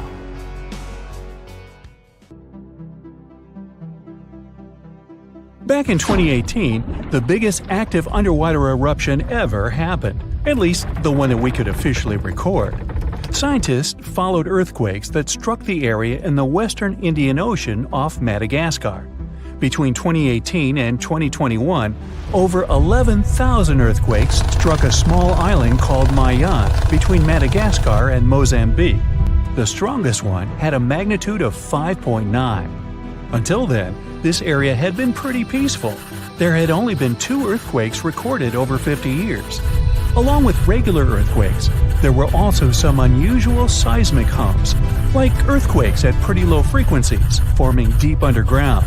People couldn't feel those hums at the surface, but researchers around the world discovered them and realized they were related to volcanic activity no one actually noticed coming. Something strange happened. That underwater eruption created a giant skyscraper-sized volcano. This new underwater volcano turned out to be around 1.5 times the height of One World Trade Center in New York, and almost 10 times bigger than the Statue of Liberty. The area where it appeared had been explored in 2014, but it was almost flat, peaceful, and empty back then. Now, there is an actual volcano nearly 8,500 feet below sea level. The volcano gets its magma from a super profound reservoir located nearly 34 miles underground. It's the deepest reservoir of volcanic magma that we know about. The Earth has layers, and the middle one is kinda chunky. It's very much like peanut caramel filling many chocolates have. Research shows there are probably hunks of oceanic crust deep inside the Earth's liquid mantle. They're stuck there, creating large lumps in something that was supposed to be a smooth layer. Our planet has a rigid outer layer. It includes a hot upper mantle and cracked crust. The hot mantle moves and churns all the time, making the crust at the surface move too. This way, the oceanic crust dives into the depths and makes huge magma plumes go up toward the planet's surface. Scientists even found an ancient piece of the Pacific Ocean hundreds of miles underneath China. Those are the old remains of the Pacific seabed from long ago, and they were pulled downward below Earth's surface into the mantle transition zone. This rocky slab that used to be at the bottom of the ocean is made of the crust and some solid parts of the upper mantle. Most of the volcanic activity on our planet happens where we don't even see it, under the surface of the ocean. About 70% of all volcanic activity happens in the oceans, and mostly in the area of the South Pacific, with over 1,100 volcanoes squeezed into that area. Coastal cliffs, mountain changes, soils, and sediments that line valleys. These are only a small portion of the rocks on our planet. Oceans hide so much more deep down below the Earth's surface. In between the Earth's surface and its core is the mantle. It's a warm, thick layer of rock that moves and flows constantly. Some hundreds of miles below, there's a place where diamonds grow. As they form, they go through high temperatures and pressure, after which they eventually freeze. That way, when they arrive at the surface, scientists can explore their structure, find out how they formed, and understand better what's going on in the depths of our planet. Thanks to diamonds, they realized the mantle was very wet, and it possibly contained much more water than all the oceans on Earth. Our planet is eating up its own oceans. As its tectonic plates move, dive, and go beneath one another, they drag huge amounts of water into the Earth's interior. The water beneath the surface of our planet can help with developing magma and lubricate faults, which actually makes earthquakes more likely to happen. Water is actually stored in the minerals. It gets incorporated into the planet's crust when new oceanic plates form. They go through the process of bending and cracking as they grind under other plates, and huge amounts of water then go deep into the crust and mantle. Scientists research an area that's 18 miles under the surface. They realize these zones pull 3 billion teragrams, which is more than 2 billion pounds. Any ocean is like a whole new world. There are incredible sceneries below the surface, magnificent waterfalls, lakes, and rivers. There are thick layers of salt beneath the seafloor, and rivers and lakes form because seawater goes through those layers and dissolves them, creating something that resembles pools. The dissolved salt makes the surrounding water denser. That water then settles there, which eventually forms underwater lakes or rivers. But there are also mountain chains, trenches, canyons. There's a canyon in the Bering Sea with more than 8,500 feet of vertical relief. This makes the Grand Canyon look way smaller than it is, since the underwater canyon is nearly 2,500 feet deeper. Deep parts of the ocean are really cold. The temperature of the water can be about 40 degrees, but at the bottom, water can get boiling hot. There are hydrothermal vents in the seafloor. Those are the hot springs located at the edges of tectonic plates. The water they release can reach a temperature of up to 750 degrees Fahrenheit, but the pressure at such depths is very intense. So intense, no human being can handle it. Still, it's the pressure that keeps the water from boiling. Ocean depth is on average 2.3 miles. Light waves can still enter at 3,280 feet, even though it's in a very small amount, so all the mysteries hidden below that point remain in total darkness. The actual illuminated part of the ocean goes until 600 feet. Even though the sun gives us light, most of our planet is dark all the time. It's all because of the oceans, covering over 70% of our planet. The loudest sound that came from an ocean, and of the loudest sounds ever recorded, came from an ice quake. It was so loud, researchers picked it up by sensors more than 3,000 miles away. There was a seismic activity that made frozen ground break down. The Antarctic ice sheet is bigger than the continental part of the United States and Mexico together. A big iceberg from Antarctica holds over 20 billion gallons of water, which could make a 5-year water supply for 1 million people. Humans can generally drink sea ice, although we can't drink seawater. As time goes by and the ice ages, the brine trapped between ice crystals drains out. That way, ice becomes fresh enough to consume it. If all the ice sheets and glaciers we have on the Earth melted at the same time, the sea level would rise another 260 feet, which is just a little shorter than the Statue of Liberty, the height of a 26-story building. Clams live long enough to tell us more about oceans past. Ancient mollusks can live for more than 500 years. To learn more about a tree, you can use its rings to see how old it is. To learn how old a mollusk is, you can examine its rings within the shell and tell. This is also how scientists get information about the ocean, climate, and whatsoever. Clams can help take a look at what happened about 1,000 years ago. The Earth doesn't have 4 but 5 oceans now. The new one, called the Southern Ocean, was officially recognized only a few months ago. It borders the Atlantic, Pacific, and Indian Oceans, so scientists couldn't agree if it's really a new ocean or just part of the colder regions of these 3. We don't only divide oceans on maps, each has different conditions for unique marine species. For example, the Southern Ocean has leopard seals, orcas, minke whales, emperor penguins, and other animals that live in cold icy seas. It's also home to krill, small creatures that look like shrimp and are food for many bigger animals that live there. Life on our planet started about 3.5 billion years ago. I wasn't around then. It's still a mystery how and when exactly, but some theories say life could have first emerged in the depths of the ocean. A few years ago, scientists found microscopic tubes and filaments within rocks formed about 4 billion years ago. These rocks are fragments of ancient oceanic crust. Also, these tiny tubes and filaments are similar to microbes that can still be found on hydrothermal vents in deep parts of the ocean.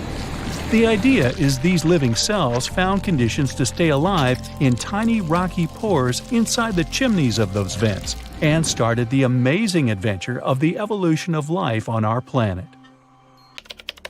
Quaijan volcano in Indonesia is not your ordinary lava-belching mountain. Instead of producing black smoke and red lava, as most volcanoes do, this eccentric guy lets out a blue flame and electric blue lava. This phenomenon occurs because the volcano contains some of the highest levels of sulfur in the world, and when the sulfuric gases interact with scorching air and get lit by the molten lava, they start to turn blue. Unfortunately, you can see this mesmerizing sight only at night, but you can smell it all day long. By the way, the world's largest acid lake is also located inside this crater. The Dead Sea has a high concentration of salt and minerals compared to other seas, even though it's technically a lake. Swimming is almost impossible, but people go there for the natural chemicals for the body. Floating on the surface is a great way to relax. This ancient body of water got its name because no macroscopic organisms can live there since it's 9.6 times saltier than oceans. Only a few bacteria and fungi can be found enjoying the salt. It's also Earth's lowest elevation on land at 1,400 feet below sea level. An underground crystal cave exists in Mexico, and it looks like some interstellar world. It's roughly 1,000 feet beneath the surface, with each spike measuring up to 35 feet in length and weighing up to 55 tons. These are some of the largest crystals in the world. Luscantire Beach is an endless strand of white sand dunes and azure water. But don't let the tropical vibes fool you. It's located in Scotland. That's why it mostly looks like this during May and June only.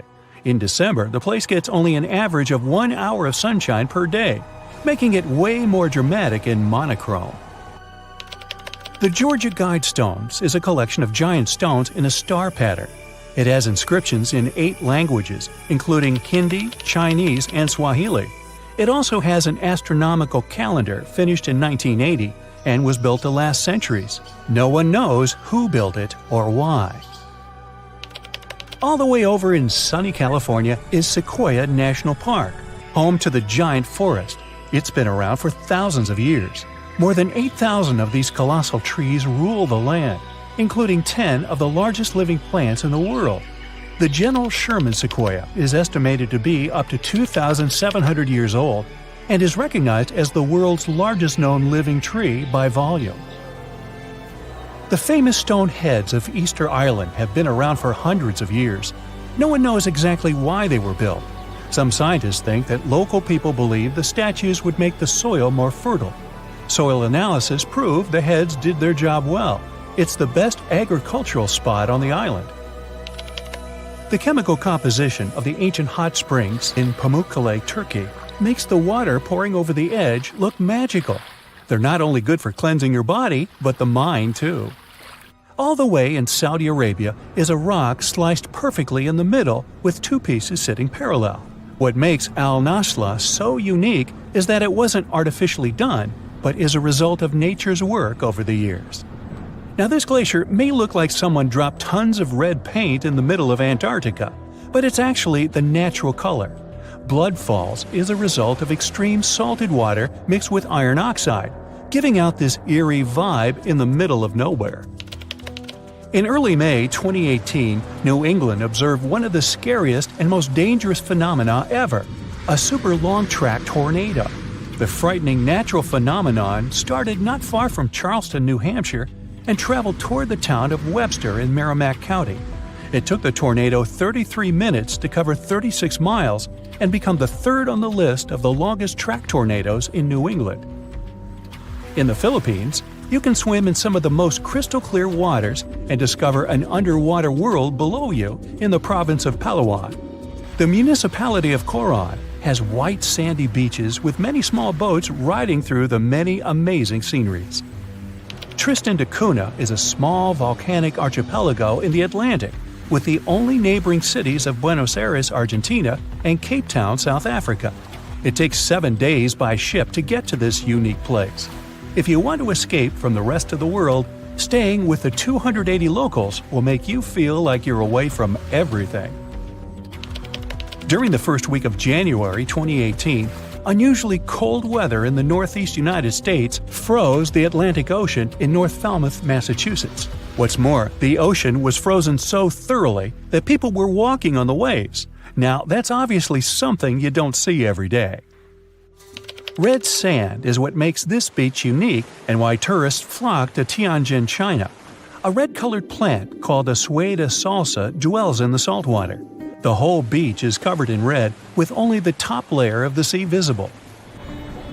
If there ever was a thing that said, "I defy gravity" out loud, it's the Stone of Damasco in Argentina. The huge 300-ton boulder stands precariously on the edge of a cliff and rocks a little bit from side to side in the wind. People even checked it by putting glass bottles under one of its edges. They exploded with another movement of the rock. Unfortunately today, you can't see this wonder of nature as it was a century ago. In 1912, the boulder suddenly dropped from its perch, which it had occupied for literally hundreds of years. The people of the nearby town of Tandil were so sad about this event that 95 years later, in 2007, they decided to restore the stone. They made a plastic replica of the rock and put it on the same spot and even in the same position. So, even today, coming by Tandil, you can see its famous balancing boulder. More of a symbol now, of course, because it's no longer rocking and only weighs 9 tons, but instantly recognizable nonetheless. Socotra is an alien-like island off the coast of Yemen in the Indian Ocean with one of the most unique trees ever seen. It's called the dragon tree, and it can only be found on this amazing island. In 2008, it was labeled as a World Heritage Site. If you ever see a tight burning column of air, don't panic, it's not the end of the world. The creepy combination of whirlwind sounds and scorching inferno means that you have crossed paths with a fire tornado, also known as fire twister or fire whirl. This dangerous phenomenon occurs mostly during wildfires. These fires create a big area of super hot air just above the ground. When this scorching air gets mixed with the cooler air higher up, it results in a whirlwind that churns up burning debris and flames. The most powerful firenadoes can stretch hundreds of feet into the air. The House of Mystery in Gold Hill, Oregon, amazes its visitors with gravity-defying effects. You can't stand straight there, always leaning to the side and having to hold on to something for balance. Balls roll upwards. There's also a broom that stands perfectly still wherever you put it, unlike virtually everything else in the shack. The local Native American tribes called this place the Forbidden Ground, even before the house was built there, and they avoid approaching it. The owners of the shack, though, decided to turn it into an attraction.